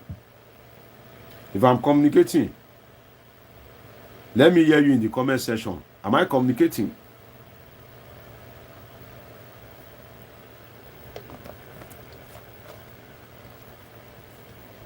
So you gave Nnamdi Kanu's trial an ethnic coloration, as if what has been happening during the days of Biafra, during the days of Gowon, is still happening now. So you didn't even give his trial a Nigerian coloration. Because why? Your government was too ethnic. Concentrated. I've not seen. See, I find this, anytime I remember, I get annoyed, I get pissed that you are a former head of state and you can become so ethnic. Even Tinubu, that has no opportunity to rule Nigeria before, he has his own, but at least he's still trying to balance it, although it is not favoring Igbos the way he's supposed to. But he's still carrying, Hausa Fulani along, still appointing Igbos, still trying to manage, But Buhari is the worst. So you gave Nnamdi Kanu trial as if it is an Igbo versus Hausa Fulani again. Don't you think Igbo people will support him, whether he is right or wrong? Because why? You didn't give the trial a Nigerian coloration. If a whole Attorney General We leave English, which is the lingua franca. We leave broken, which is the second, what we can call lingua franca, saying everybody hear pidgin. You now went to go and address the Hausa Fulani in Hausa language. When last did you address the Hausa Fulani in the ethnic language? Why was it when Nnamdi Kanu was, brought from Kenya, that you now went to make? So you've given it an ethnic coloration as if Biafra war is still on. You, Buhari, you are very ethnic, over ethnic. In fact, ethnicity won't kill you. In fact, ethnicity kill you there. Malami, same. Bichi, same. Hausa Fulani. Murtala Nyako can't follow him. Even the guy himself, and you know that most of these things he's been saying, it has been against Hausa Fulani. Will he think he will get justice? But if the judge has been Yoruba, the head of DSS is Igbo, you are the commander-in-chief. If you tell the DSS that go and bring Nnamdi Kanu for me, he dare not fail to bring him. He will bring him. If the head of DSS is not Igbo, if Attorney General is Igbo, is there any crime in Igbo being an Attorney General? What's there in being an Attorney General? The Chief Law Officer? Are you the Chief Justice? And so, when last do we have an Igbo Attorney General? So if Igbo becomes Attorney General, Nigeria will split, Abi. You can see the level of craziness everywhere. If Igbo man become Attorney General, or if Igbo man is appointed head of DSS, Nigeria will split back. So Igbo man cannot be, but you want them to remain in Nigeria. You want their tax, right? You want them to be obeying the constitution. No, let's be fair to ourselves. Not because of today, because of tomorrow. You want the Igbos, but you don't want them to be president, to be vice president, to be senate president, to be speaker. So you want them to be mumu? No, now. And you can deceive everybody every time, but you cannot deceive everybody every day. So if nobody is speaking, Nnamdi Kanu spoke, and it resonated with his people. So that ethnic coloration itself is a major problem, a fundamental problem. Now, the problem is that ethnic coloration is still happening now again. You know what? Tinubu is Yoruba. But I think who did he even appoint as the new head of DSS? Head of DSS now Yoruba now. Yes. Yes, now Yoruba guy now. Yes, I think. Yes, now Yoruba guy. Now, look at it now. Again, Tinubu is Yoruba, right? I'm talking of the key people that will be involved in Nnamdi Kanu's prosecution or persecution. The head of DSS is Yoruba, right? The Attorney General is Yoruba. The judge now, the chief judge now of the High Court, will most likely not give the case to an Hausa Fulani. Except if you can guess maybe somebody from Ijo, Ishekiri, Urobo, maybe. Else, he will still appoint a Yoruba to go and sit on the case. Am I communicating at all? If you are watching me for the first time, please do well to subscribe and turn on the notification button. This is Politics with Dr. Omoshola Deji. A lot of people have been joining us, but I didn't even introduce myself. What we are doing now is we are politicking. So please take a moment and subscribe. And if you are just joining us, listening to me small. You understand? So that coloration is a problem. Don't make it look like it is Hausa Fulani that hates Nnamdi Kanu, or maybe it is Hausa Fulani that is fighting me. No. Let it be clear that it is a Nigerian thing, not an Hausa Fulani thing. So if Yoruba judge is given this case now, it would have been fully Yoruba. Another, before it was a circle of Hausa Fulani, Hausa Fulani. Now it is now like a circle of Yoruba, Yoruba, Yoruba. To me, it makes no sense. It makes no sense. But let us look at something. If there are agitations, can we renegotiate Nigeria?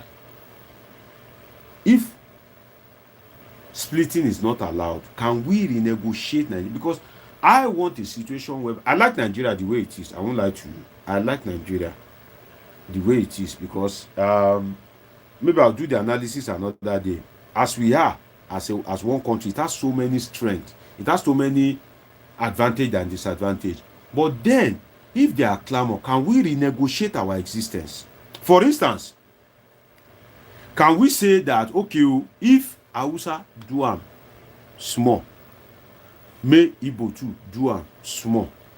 For instance, in the south, there's mainly Yoruba and Igbos, right? Those are the main ethnic groups. Then maybe you can pick the Ijos.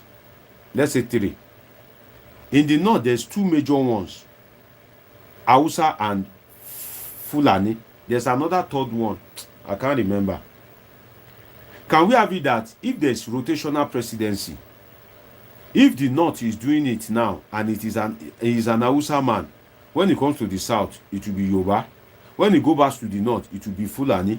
When he come back to the south, it will automatically be Igbos. Can we renegotiate our existence? Is that not a solution? Because if another thing is, we can Kanuri, God bless you, Willie, God bless you, Kanuri. Can we say that Igbos, if we say Igbos should not come to the table with greed, Yoruba should not come to the table with greed, Hausa should not come to the table with in a lie, tomorrow we can have another president like Buhari. We can have another president like Buhari. You understand? So if we have another president like Buhari, it will be a problem. So let it be spelled out, so that anything wey you do, you reach there, be you appoint all Yorubas. No worry, our time dey come. We know say by 2031 it go be our turn, abi. No worry, which we go do the same thing. You go see say all these leaders go dey act with sense, because you know say if you comot there, they go do their own. Just as during Buhari's time, it is wrong for the head of the legislature to be Hausa Fulani, the head of the executive Hausa Fulani, but Ahmed Lawan was the Senate president. When Tinubu came, the southern boys insisted that exactly as it happened during Buhari's time, it must happen now. That's why you see that all the posts that the north occupied, the south insists they have to occupy it too. That's why now Tinubu from the south is president. Akpabio from the south is Senate president. 50-50, no cheating. So maybe if Tinubu come out there, the Hausa Fulani, maybe they will calm down, they will receive sense that okay, let South be Senate president. So that when South become president, which will be Senate president. You understand? I've said it before, KCU. I said when I was in school, what my teachers were saying is Hausa, Igbo, Yoruba. But all of a sudden, we started hearing Hausa Fulani. And now, sometimes they will even say Fulani. Why? They have this conquer mindset. They have this domineering mindset. And that is what is making somebody like Sunday Igboho to resist, say, no, I've seen the history of you people. I will not allow you.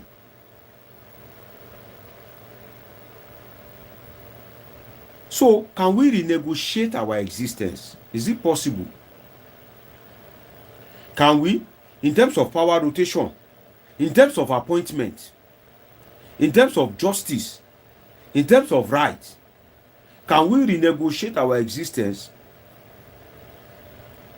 Can we agree that anywhere you live in Nigeria and you are paying tax there, you have the right to vote for who you want. It is not that Igbo will be living in Lagos.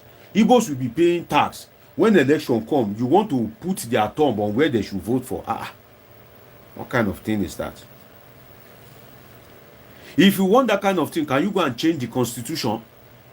That if you are living in a place, so when it's election time, any party that the monarch, like Obakiolu, any party that is so decides that you must vote for is what you must vote for.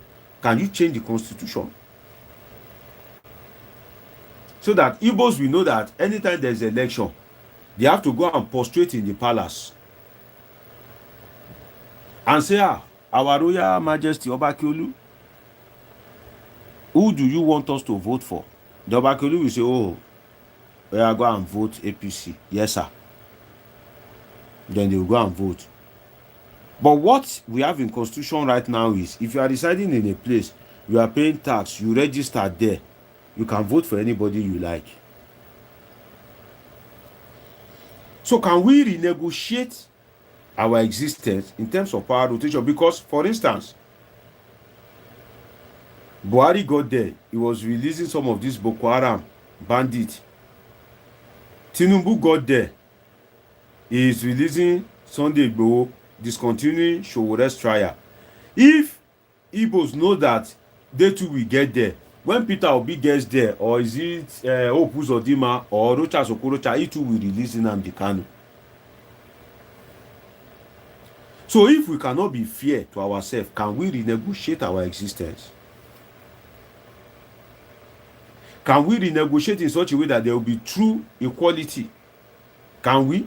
Or is it or that is too difficult for us to do? Selective justice.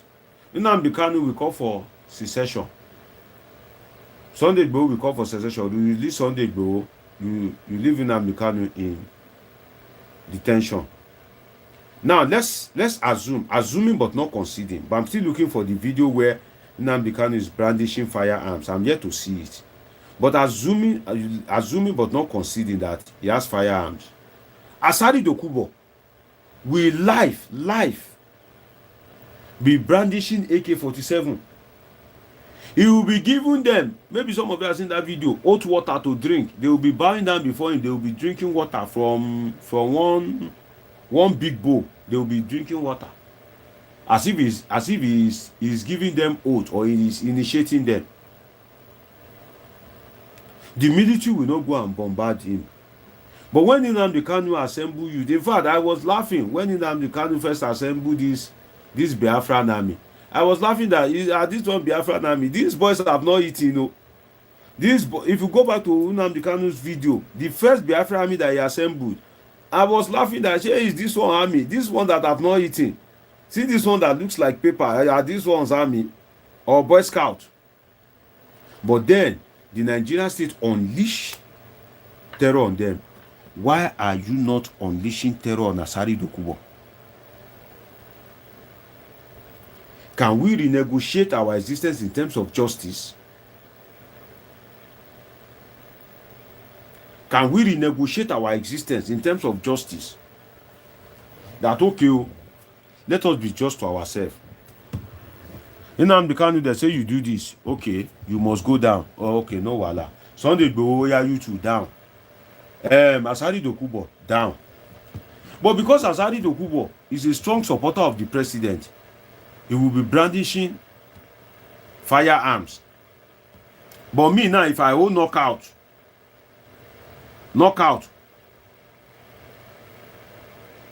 they will say, oh, what are you holding? Why are you holding it? But Asari Dokubo is brandished in the same country. Forget whether Nnamdi Kanu is calling for secession. Is it constitutionally permissible to brandish firearms? So even if Asari Dokubo is not calling for secession, is that what gives him the right to be brandishing firearms live before the social media?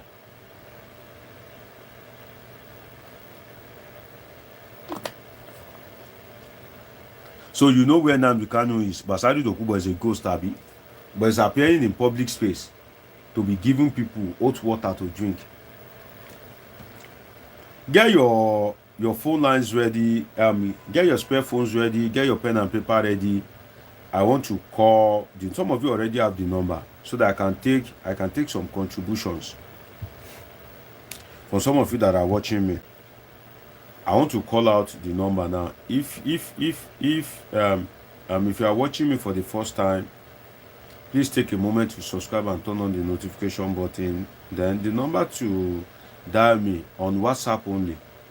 WhatsApp only is +55 13 99 666 6361.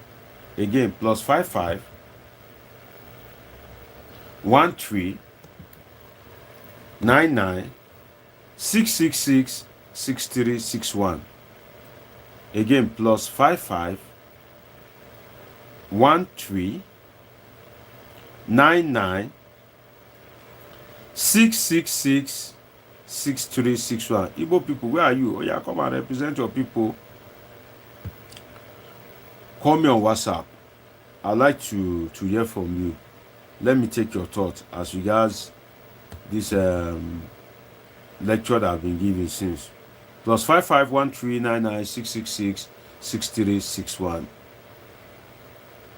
So can we renegotiate our existence in such a way that even if Nnamdi Kanu is speaking, nobody wants to listen to him? They'll be like, what is this one saying? What is this one saying is not making sense. But when a Yoruba monarch comes and say Igbos will go and die in the lagoon, why won't Igbos listen to Igbos that don't want to die in the lagoon? When Nnamdi Kanu is saying, oh, injustice, why won't Igbos listen to him?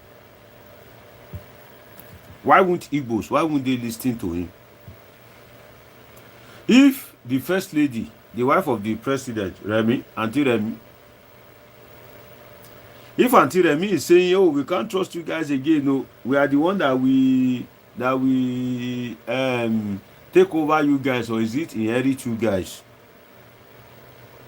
Why won't Igbos that don't want to be inherited, why won't they listen to Nnamdi Kanu?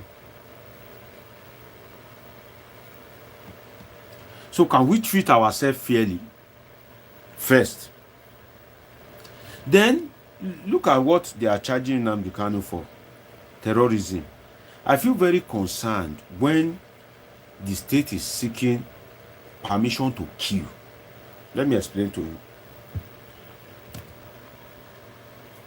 If a country is to bring you to justice, if you are found urinating in a public place, if you are found if you are found driving rough, if you are found fighting in public, if you are found smoking igbo, those are infractions.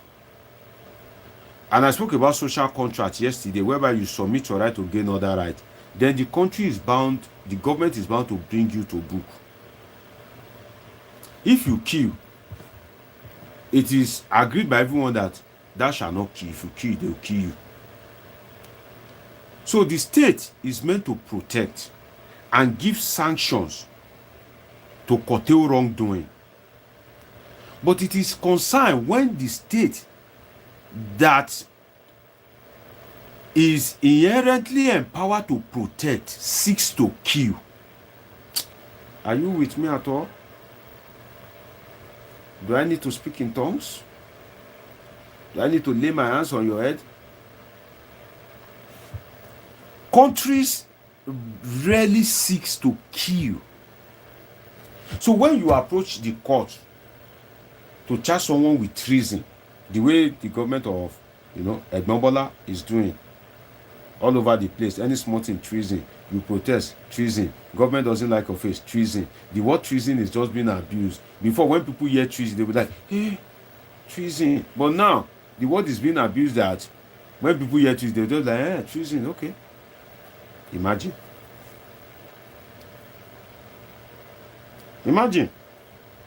So when you go to court as a country, as a government, to charge somebody for terrorism, to charge somebody for treason, You have to be sure you are doing the right thing, because what you are doing is you are seeking to kill. Government is established to protect, not to kill. So when government is seeking to kill, you have to be sure that it is truly worth it to kill. But when there is inequality, injustice, and somebody is fighting for it, instead of you to eradicate that injustice and you are now seeking to kill, it's a source of concern. The state or the country or a government should not be seeking to kill. Now, the implication of this Nnamdi Kanu's case is there's no mistake. He may not be guilty but found guilty. Maybe you guys have watched some video, they'll say, hey man, I've served 40 years in jail, only for them to discover that he wasn't guilty of what he's serving jail time for. God is the perfect judge. So he may not be guilty but found guilty. So many people are guilty and the court will set them free. So it is God that is the perfect judge. But the implication is, if this guy is not guilty, because what you sought as a government by charging him for terrorism is you are seeking the right to kill.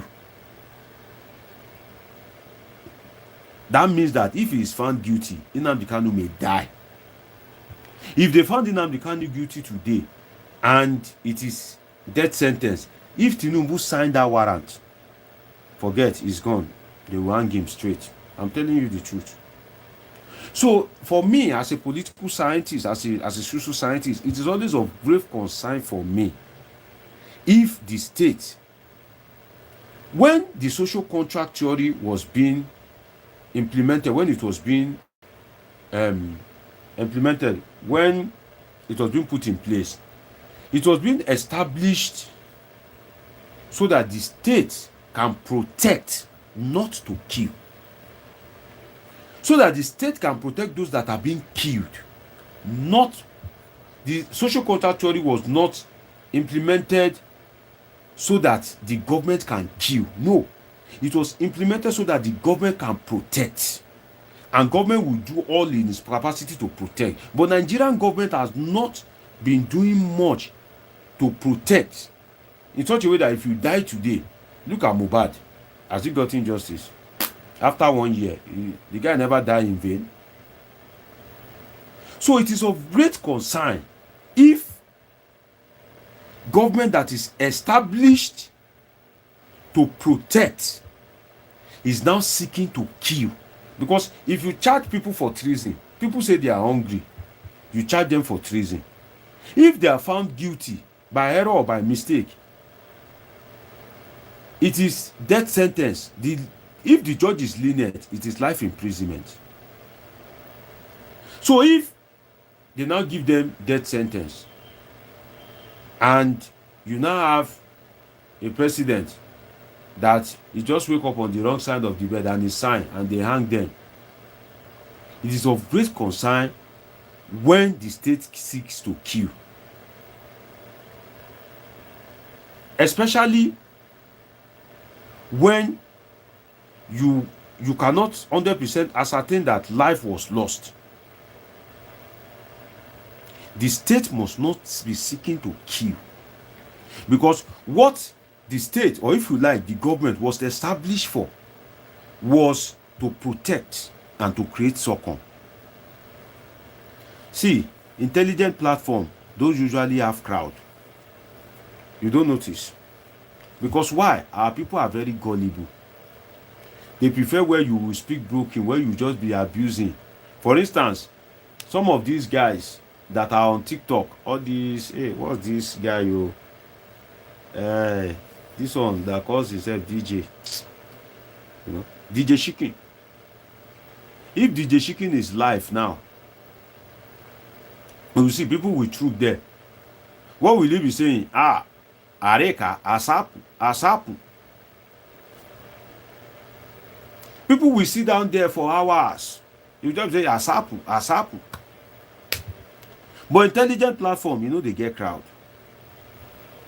That's Nigeria for you. So it is of great concern for me as a social scientist, a political scientist, that knows the function of government. If a government is not performing 100% on what government was truly created for, which is to protect life and property and to create succor, if the government that has not fulfilled its responsibility of why it was created 100% is now seeking to kill, is of great concern. I have a call. Let's politic with this person. Hello, Mr. Michael. Well done, sir. Good to sir. You need to be very audible and loud and clear. Let's hear from you. Oh, okay, sir. All right. Thank you, sir. I sincerely want to still appreciate you for this thinking so far. And so many of us have been learning from. Are you hearing me, sir? Loud and clear. All right, good. And I want to also I want to give a shout out to all my fellow politicians as well. Thank you for the topic for today. Now, I want to start by looking at the foundational challenge that the Nigeria people, that we all belong to, have. It's a foundational problem indeed. Like the first day I made contribution by calling and talking, and though somebody was saying this man is becoming too biblical or whatsoever. No. I try to look at, from my own point of view, how it all started. The problem, it was a foundational challenge, and it is what we are still passing through today. It's just a pity. When I was listening to you, I was just weeping seriously, profusely. What happened to Nigeria? When did this happen? When will it stop? Nobody knows. Now look at an intelligent... Hello, sir? Loud and clear. Okay, good, sir. Okay, with this intelligent channel and this politicking, you just open and started dishing out words of knowledge, wisdom, understanding, and what has been happening in our country. Future time, so many persons just come and run away, and some people taking it for a play. This is one of the challenges we are facing in the country. Now, if we go down 1953, in the Federal House of Representatives, that both the Northerners and Southerners were all well represented. I say again, then Chief Anthony Enahoro was the one that moved the motion.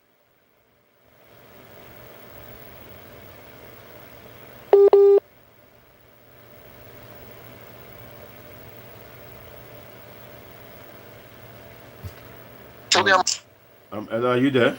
Yes. Network challenge, okay. Just network, yes. So Chief Anthony Enahoro moved the motion for self-determination, self-government. But it was countered immediately. He said the self-government should be given to Nigeria 3 years after that the year that he was speaking. That's from 1950 to 1956. The colonial masters should allow us to rule ourselves, to govern ourselves. But Sir Amondo Bello, the northern premier, was still in that house of the Federal House of Representatives. He countered him and said, no, let that clause be amended. Let it, instead of reading Nigeria should be given independence so year, 1956, 3 years time, it should be Nigeria should be granted or given independence as soon as practicable. When it becomes practical, then he gave his explanation, he gave his reasons. Are you there, sir? Yes, please. He gave his reasons that his people at that time were not ready, were not matured academically and in terms of exposure. That when finally Nigeria is given independence in this year 56, then the Southerners will lord it over the Northerners. And it was not that welcoming to the Southerners at that Federal House of Representatives that they Ahmadu Bello and others, and they booed them, stoned them, shouted, and they had to leave Lagos back to the north. That's big shame, blow on them. But truly, if we are to be sincere to some extent, we should be able to analyze where and know. Though it's not the truth now, it's just a fact that can be countered as well. It's my opinion after reading, going through history of this nature, that I saw what this Sir Ahmadu Bello said to be what could have helped Nigeria if they were allowed, if the Northerners were allowed, that or what Sir Ahmadu Bello said was taken. They should have waited. Nigeria was not mature. Till date, Nigeria is not mature. Now, we can cry today, we can cry foul, just like Edo State, PDP is crying foul, that they have robbed them of their right. The people's vote did not count. They were crying. If it were the PDP, if it was the PDP that won, the same thing the APC and other parties would have been crying. They have robbed us. Why? Because all of us know ourselves, we sabi ourselves. How good are we, even coming down to family level? Baba, mama, pikin, children, brothers and sisters of the same lineage, the same parents. Have we not been robbing ourselves? Now, this is a larger society. The people that are ruling us today, that we are crying against, shouting out day in and day out, they are part of the larger society. When being broken down, then you see that some of us are suburb part of this society. We are all still in this society. Like various communities that form a town, form a city, form a metropolis. You can see that all these are suburb of this greater or larger society. But if you look at individual, how have we been living amongst ourselves? Our attitude towards things, reactions, before we become what we will be tomorrow. Now, when Nigeria was granted independence, yes, it was going well to some extent. We can see where challenges started again. Now, the premier of Western region then was Chief Obafemi Awolowo of blessed memory. He did well. He was taking care of his region, just like the way Sir Ahmadu Bello was taking care of his own region, the northern region as well. Sir Ahmadu Bello was the one that founded the great Ahmadu Bello University, that was later named after him. Chief Obafemi Awolowo. Are we there, sir? Yes, I'm here. Are we there, sir? Yes. Chief Obafemi Awolowo built Cocoa House in Ibadan. Was the one that also founded a television station, Western Nigeria Television. I think the first in Nigeria, the first television station in Nigeria, if not in Africa now. And so many things, educating their people, building road networks, and the same thing, I don't know how it happened in the eastern part then. I think Samuel Okpara was the eastern regional premier then. Then Dennis Osadebi also, the Midwestern region. It goes that way until the first coup, when Nigeria was given independence, 1960, and Nigeria became a republic in 1963. That same 1963, something happened. That the operation that was nicknamed anti-date, we can still call it, to those that study history, politics, and whatsoever, Operation Wete. The problem started from Obafemi Awolowo, which is then deputy, then later the premier of Western region, Chief Samuel Akintola. When 1959 or so, they had a congress of their party, Action Group Party, in Jos, Plateau State. And then Chief Obafemi Awolowo has started nursing this ambition, having this ambition in that he was going to be like the number one figure in the country. He was trying to garner votes, people that would support him. And he made a suggestion, raised a suggestion in that meeting that they should have a coalition party, his own party action group with the Northern Congress Party, Northern Nigerian Congress Party. But Chief Akintola, Samuel Akintola, and his own followers, supporters, they objected immediately. And at that, they were trying to look at means of agreement and a way forward into that. Then they left the meeting. With his supporters, they walked out of that meeting and left. And it became a problem that they have to give him. Are you with me, sir? I'm with you, please. The network is okay. So they have to leave. And vote of no confidence, they removed. So, for want of time, Deputy took over. Okay, for want of Yes, time, sir. sir. Yes, sir. What is your take on this Biafra Nnamdi Kanu? Yes, okay, let me just drive down. So now I'm trying to look at how it now led to the first coup. Now, when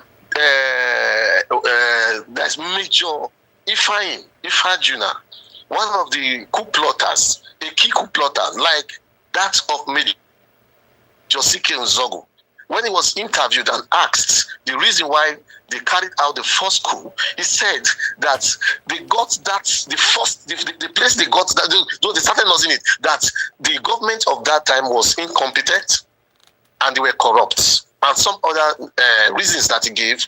But what now prompted them to act was that Operation Wete, that challenge between Awolowo and Chief SK. What's it called? This man, the Samuel Akintola. That problem was what? That Operation Wete. That after that rigging, the so-called rigging of election that SK Akintola later won as the premier of Western Region, they started pouring kerosene, just like it's happening PDP against APC today. They started pouring kerosene, and like that, gasoline, sure to burn people. Then they picked it from there that they must have this coup, overthrow the government. Now, when they overthrew, they killed Samuel Bello, Tafawa Balewa, and others. Then Dr. Nnamdi Azikiwe went on sabbatical abroad. So the Northerners and Igbos coup against the Northerners. It may not be, but it could still be. Because if you look at it, you see reasons why it should be called an Igbo coup against the Northerners, and they pick it up from there. Then that coup happened 15th of January 1966. Meanwhile, 14th of January 1966, Chief SK Akintola chartered a jet, a flight, landed in Kaduna, told his friend, the then premier of the northern region, Samuel Bello, let's leave for a country, a neighboring country, because I have an information that coup will take place on the 15th the next day. But he was told by the northern premier that no, if it will happen, I will stay with my people, I'll die with my people. If you want to go, but I advise you go back to your western region, stay with your people, encourage them, die with them. That is brave. That's braveness. Go back. So, and they accepted, left and went back. Then Northerners to the northern officers, soldiers, they started nursing same thing in collaboration. Both the North Central, not all of them were Northerners, and they agreed. And led by Murtala Mohammed, because when that coup took place, immediately Johnson Aguiyi-Ironsi came. Major General, that was like the coas of today, Chief of Army Staff. He was the most senior officer, and countered the coup, arrested those that were part of the coup, that plotted the coup, and imprisoned them. And he took over as the head of state. And they continued. The Northerners were getting calm. But at a time, they were released, some were promoted as well. So the Northerners were infuriated again that no, that means they play them game. They must carry out the coup. Just 6 months and 14 days later, that was on the 29th of July, 1966, there was another coup, a revenge coup by Murtala Mohammed. And he took over the airport that is named after him today. Murtala Mohammed Airport. 6 flights, let the Northerners be flown to the north in case there is an outbreak of war. Then it took the grace of God for them to come back and get them calm. And he declared secession. He declared secession too. He was the second person to declare secession after Major Boro then. After Major Boro, the next person, the same Major Boro declared his own 66. Major Boro declared secession February 66. Then he, Murtala, declared his own That's July, 29th of July, 1966, some months later. Yes, sir. Let me hear. Yes, sir. Yes. Okay. Are you sure? Maybe you need to research it a bit well. That Muritala declared secession. You know what secession is? Yes, I did. Yes, let me. Yes, okay, yes. Land on your point. Land on don't let me interrupt you. Okay. Yes, he said it at the airport because after the killing of Johnson Aguiyi-Ironsi in Ibadan, when he went to visit then the military administrator then, that was Colonel Fajuyi Adekunle, when he went to visit and he was killed there, plotted by the northern officers and men, soldiers. Then Murtala Mohammed at the airport, see the airport, and no, there was this civil unrest and everywhere. Then the only surviving senior general then was a Yoruba man, forgotten his name, a brigadier then, called the brigadier. So he could not go and talk to this man. Even a private soldier, I tried to talk to a private soldier. The private soldier said, I will not take any order from you except from my northern officer or any superior person from the north. He talked to a sergeant, the same thing. Then immediately he called Gowon. Gowon was at the headquarters, military headquarters. People are not respecting you. What do we do? Okay, you can go and talk to Murtala yourself. If I go, this one that even younger soldiers, junior soldiers are not obeying me. Will he obey me? So please, you are from the same region. Go and talk to him. Get him calm. Let us sit on a round table, and discuss the way forward. Then Murtala went to that airport and met him there and discussed with him. But Gowon went to the airport and met with Murtala and discussed with him. But what Murtala said, then Gowon was a lieutenant colonel. What Murtala said was that, except on these reasons, number one reason was that let the north go back to the north. Let them go and live on their own. Let them rule their own. Then that the northern soldiers should go back to the north and the southern soldiers come out to the north. Let there be secession. He was the first man. That is the second person now after sorry, I'm trying to I don't want to kind of like argue blindly, so I was trying to research it on my phone. And what I saw is he was devastated by the assassination of Sir Ahmadu Bello. Yes, sir. Yes, sir. And for a time, I'm reading it, and for a time seriously considered the secession of northern Nigeria. So when Ahmadu Bello was murdered, he considered it, not that he declared it. I just want you to get that. That's why I went to research it, because it is not common for you to see that, for you to come across, even in literature, that Murtala Mohammed made this. No, he considered it that, when Ahmadu Bello was murdered, it pained him, but instead of him to now go ahead with it, that was when they did, this counter coup, all these things that happened then. So he considered it, but somebody like Ojukwu now, we won't say he considered it. He declared it. Okay, declared. All right. He actualized it. Thanks, sir. Somebody like Isaac Adakaboro now, he declared it, right? He actualized it. So, okay, good. Just a little correction in that regard. Please all right, thank you.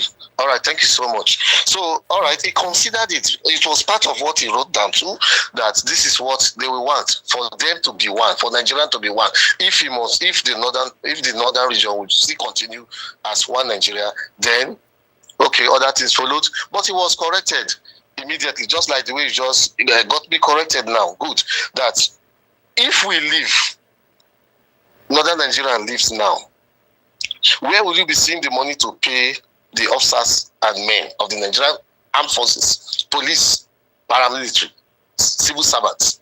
That all the money, because of big shots in civilian, but in the civil, politicians, civil servants, some senior officers, and some diplomats, they met with him on a round table, and told him the whole money in Nigeria is in Lagos Central Bank.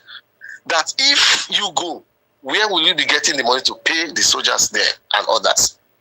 Then they will be at loss. If you go, the northern Nigeria with the northern region will be at loss. That the wealth is in the south. Let us continue as one and look for a way forward. Then later, it was settled and they continued. Now, in 67, Ojukwu felt they were still marginalized.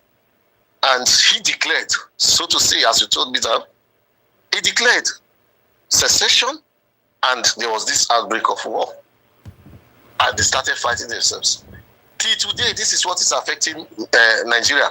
That trust, because you said it earlier when you started teaching, sir, doctor, that trust is another problem. It's a big problem. It started for long. The Northerners are not trusting the Southerners. The Southerners are not trusting the Northerners. Not just that, parents don't trust themselves. Brothers and sisters, they are not even trusting themselves. Friends don't have trust for themselves because we want to see it as, I know how we behave. That's what we'll say. You have done it before. I've done it before. So what are you coming to tell me? I don't want to do this. I'm not in trust of you or this or that. Let's just do as God helps us. Anything that comes out, the outcome, let's go. Then let me go back quickly. Let me go quickly to the issue of the Igbos now, the Easterners. One thing I discovered, like you said, may I say that you rightly say now, that like we are talking about Nnamdi Kanu, that is too stubborn. Not only Nnamdi Kanu that is stubborn, so to say, with due respect to him. Naturally, the Igbos have this pride in them that nobody can lord it over me, even among them, even their own kings, their elders. You are elder for yourself, elder to your own clan. They all have clans and head of each clan. If anything must come down, let it come to my own my doorpost. We will negotiate it. Not that one king or one governor somewhere, somebody will come and be the one to be saying this and that. That is why you see them. This purpose, they have this one. They are pompous. They have the money. They have everything. They have the knowledge, the wisdom. So they feel I am self-made. So I don't depend on you to climb the ladder. And it's affecting them seriously. They are not politically oriented. In terms of politics, the Easterners are not good at all. They are the least among those that play politics, the regions or the zones that are good politically. They don't know how to play this politics as it should be. Negotiation, they don't know how to do it. Amongst themselves, they can betray and keep betraying as well. Look at when Nnamdi Kanu was... Is not knowing how to play politics a crime? Or would it be a crime? Will everybody be good in playing politics? And would that really matter if there is justice, equity, fairness, rule of law? All right, good. What I'm trying to say in essence is this: not knowing how to play politics, not to play it in the rough way, in the wrong way, negative way, that will keep people or do that. No, I'm not talking about that. But to live, and we talked about social contracts. The theory of social contract, agreement, and this and this. Leadership must know. There are classes. We have class now. In every society, we have classes, and no society will ever live classless. If everybody is proving to be a big man, then there is problem in the land. Not knowing how to play politics by saying that, I mean that relate well. Let there be somebody, let there be some figures, some persons that you people, when they call your attention, you will listen. Just like we were talking about Igboho, Sunday Igboho, that when he talks about the king, he will bow, he will remove his cap and greet the obas, greet elders. He knows when to talk and when not to talk. That is politics on its own. Then, if the government is talking to you, do you know how to relate with them? How to relate with the government, the authority? They can seize you. You're right. It doesn't start. It didn't start in Nigeria. It did not end in Nigeria. Nigeria copied from outside. Even the United States of America, that is so advanced with this most stable economy in the world. The same thing. Even China, that's the second most stable economy. You go everywhere. The West, they do it. They know if they want to spoil somebody's career, they can damage. Okay, how did Bob Marley die? I read the history. How he was killed because they saw he was a black and he was making fame and calling names and bringing them out, and they have to manipulate him and finally killed him. So, but there is a way you have to live, like Nnamdi Kanu and the Igbos, my brothers. Let them calm down. Let's calm down and obey constituted authority for now, because secession will never be the way forward at all. In the case of Sudan, if you look at Sudan was Sudan then, but today we are having Sudan and South Sudan. They seceded. Then we're having South Sudan now seceded from Sudan. But that same war they were running for, is it not the same thing that has escalated in their country, ravaging them? Now, the United Nations concentration is more in South Sudan than in Sudan itself. You separate it, thought that would be the solution, but it becomes worse, even though there will be some kind of underground network too. Now, look at the eastern part of our country, Nigeria now. Okay, yes, Nnamdi Kanu came up with a brilliant, point. Why they should succeed. Why they should go. Marginalization and other things. Yes. Then, the government is saying no. Many sides are saying no. Even among them, the Igbos, many of them, the big men, they are saying no. You rightly said it. Some of them will go and say, don't release this man because come and disturb us. He will come and disturb us. No, let it be there with you. They will not go and negotiate. That is how it's natural to the Igbos. It's natural. Let it be there. Let us live in peace. Let us live the way we want to do our life. If you bring it out, okay, are they not fighting now, killing themselves? The IPO, the Eastern Security Network. Is it a good thing? Why are we fighting ourselves? If you say, okay, we are fighting for this, the people are marginalizing us, Nigeria is marginalizing we, the Igbos or whatsoever, then why killing yourselves now? You are saying people from outside, they are marginalizing you. You are not even saying they are killing you now. But you have done worse than those people that are out, the outsiders now. You started killing yourself. You now declare in your state now, in all the eastern states, that social date is locked down. Nobody goes to business. And you know that you people are business-oriented people. That is where you showcase your glory. Now you started killing it, and you are still killing it to date. Then what are you talking about? If we give you the go-ahead, if the government say, okay, go, agree, Nigerian agree, succeed. Who will be the person that will be on the throne there? Who will lead you first? Then you see the fight will escalate the more. That is when we understand that secession is not the solution. That is the truth. If secession must come, let it come naturally, not through just agitation is good. It's part of political participation. When you're agitating, when it's not violently done, it's okay. But let's succeed. Let it come naturally. When it comes naturally, the hand of God and the hands of every other good persons in Nigeria will be part of it, and it will favor both sides. Nobody will be looking at the other thing to say, let me go and fight this person because he succeeded or whatsoever. Everybody will now live at peace because on a round table we have all agreed peacefully, with joy, with celebration. Just like the Aburi's whatsoever Accord. In that Aburi in Ghana is in Ghana, sir. So in Ghana, that they go on hard with some leaders and with Ojukwu. Ojukwu was not happy when the fun time for fun that they were laughing over. Thank God everything is settled. Ojukwu did not laugh because he had it in mind that no, this thing I will not take it. Let them be laughing, I will not laugh. And that's why he was able to manifest or declare what he declared that led to the war. So many things like that. So which person are we blaming? Today we are blaming government. Government is blaming us whatsoever. These same people at the government level, at the governance level, they are from the same society with us. They were with us before they became what they are today. If they live there and I get to that place, how will I react? How will I behave? Me that is complaining today, you that is complaining, other persons that are complaining, fellow politicians, when you get to the top, as a government officials elected or in an office that is not elective office, how will you behave? What will you do? Can you do what we are talking about? You are condemning now. That will you stop it, or you will start doing the otherwise? Are you getting me? So now let's look at it, because we have tested ourselves before. Sometimes we talk about knowledge, which was good, this and that, they are all good. But now I think it started dawning on me that I'm not that education is very, very good. I'm educated, I'm still learning. Look at what I've gained from you now. It has really taught me so many lessons. I've learned so much, and I'm teaching others too on it, even in my class, what I've learned from you, doctor. So you can see it. Okay, is education the solution to the challenge of Nigeria? Is education the solution to various states in Nigeria that made up Nigeria? No, education is not it. But education gives enlightenment. It helps us to know how to do something better. Then if education now is what is moving us into destroying ourselves, then why are we still gathering education? I'm trying to quote, I want to make reference to the word of Professor Patrick Lumumba. He said, not be educated again? No, sir. Just listen to me, sir. Now, Patrick Mulumba, of this Kenyan professor, is a professor and is a lawyer and activist, for Africa as a whole. He said, I listened, just less than a minute video, and he was in a convocation in a university, and he just said that the people that are destroying the nations of Africa, those that are in governance, these are people that are graduates, these are people that are doctors, these are people that are lawyers, these are people that are economists, these are people that are political scientists whatsoever, pastors whatsoever, just name it, professors.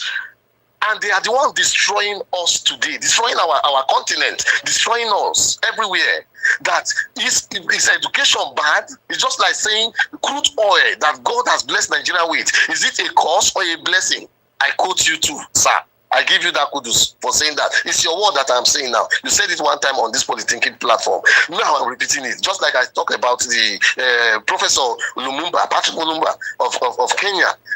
He said it. He said, okay, you people that are graduating today, I'm just paraphrasing now. People that are graduating today, look at what is happening with those that are educated. They are the ones killing us. People killing us are not the villagers. They are not the locals in the village. They are various localities, but they are the people that pass through the four corners, the four walls of the university, polytechnic, various institutions of higher learning, but they are destroying us. Instead of doing better, the Westerners, they go and gather education so that they can be able to do better their nations. I think interest matters. Selfishness is one of the things that is killing us. Strongly backed up with religion and ethnicity. This is what is destroying our country. Ethnicity number one, religion number two. In the south, it's more of ethnicity. In the north, it's more of religion. Then before you now bring other things together, they borrowed ethnicity, religion, ethnicity, put together. You say, my people. Me that is fighting for my people, I say, my people. If I get to the top now and they give me that thing, I will forget about them. I will start misbehaving. Tinubu that is there today, Mr. Our President, Chief Tinubu that is there now. He was a protest man. He was a man that protested. He led protest so much and he cried bitterly. Today is there, but why are we crying again? Why is he not doing the things that he condemned before? I think we've heard you loud and clear, and we've taken your submission.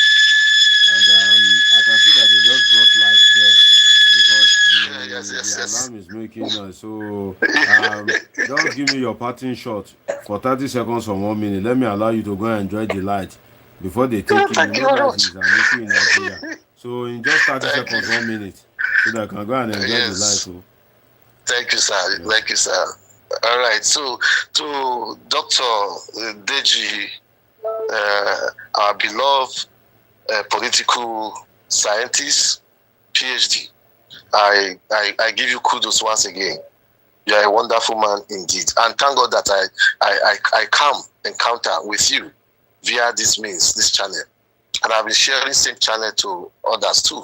And I also want to give a shout out to all our polythinkers as well. Then my parting shot now is this: Nigeria can still be better until we come to a round table and tell ourselves the truth that you are bad, I am bad. You from the south, you are bad. You from the north, you are bad. It's not only me from the south that is bad. It's not only you from the north that is bad. We all are bad. We all have offended, and probably we have all offended in our great-grandfathers, in our great-fathers. Now, like I will say, and that is the word from the Bible. Sorry to those that are not Christians. Sorry. I still respect you. Just permit me to say this. In the book of Romans chapter 3 verse 23, it says, for all have sinned and come short of the glory of God. And some people will be imagining, how did I sin? Was I the one that sinned? Was I Adam? Was I Eve? But in them, we all came. We are all from the same source, from God. Adam and Eve were the first humans to exist. And they started giving birth to we all, white and black. We are all from the same lineage. We are all from the same place. We are all from the same ground. So, but let us tell ourselves the truth. We are all wrong. We are all wrong. Nobody's better than the other. We are all agitating. You cry foul today, I cry foul today. But we can still make it when we agree and forgive ourselves and now sit to look for a way forward. Until we do this, we will not get it right. And God will help us. Okay, so I take that as a parting shot. God bless you. Thank you for your time. And thank you, sir. The polythinkers have listened to you, to your submission. God bless you. Amen. Thank you, sir. God bless you too. Bye. Yeah, thinkers, our time is fast spent. So I think tomorrow I will talk about the Edo something, how Oshiomole will be restrained as a godfather. But trust me, like always, it's always an interesting time to politic with you guys. Thanks for your time. I don't take it for granted. I appreciate all of you.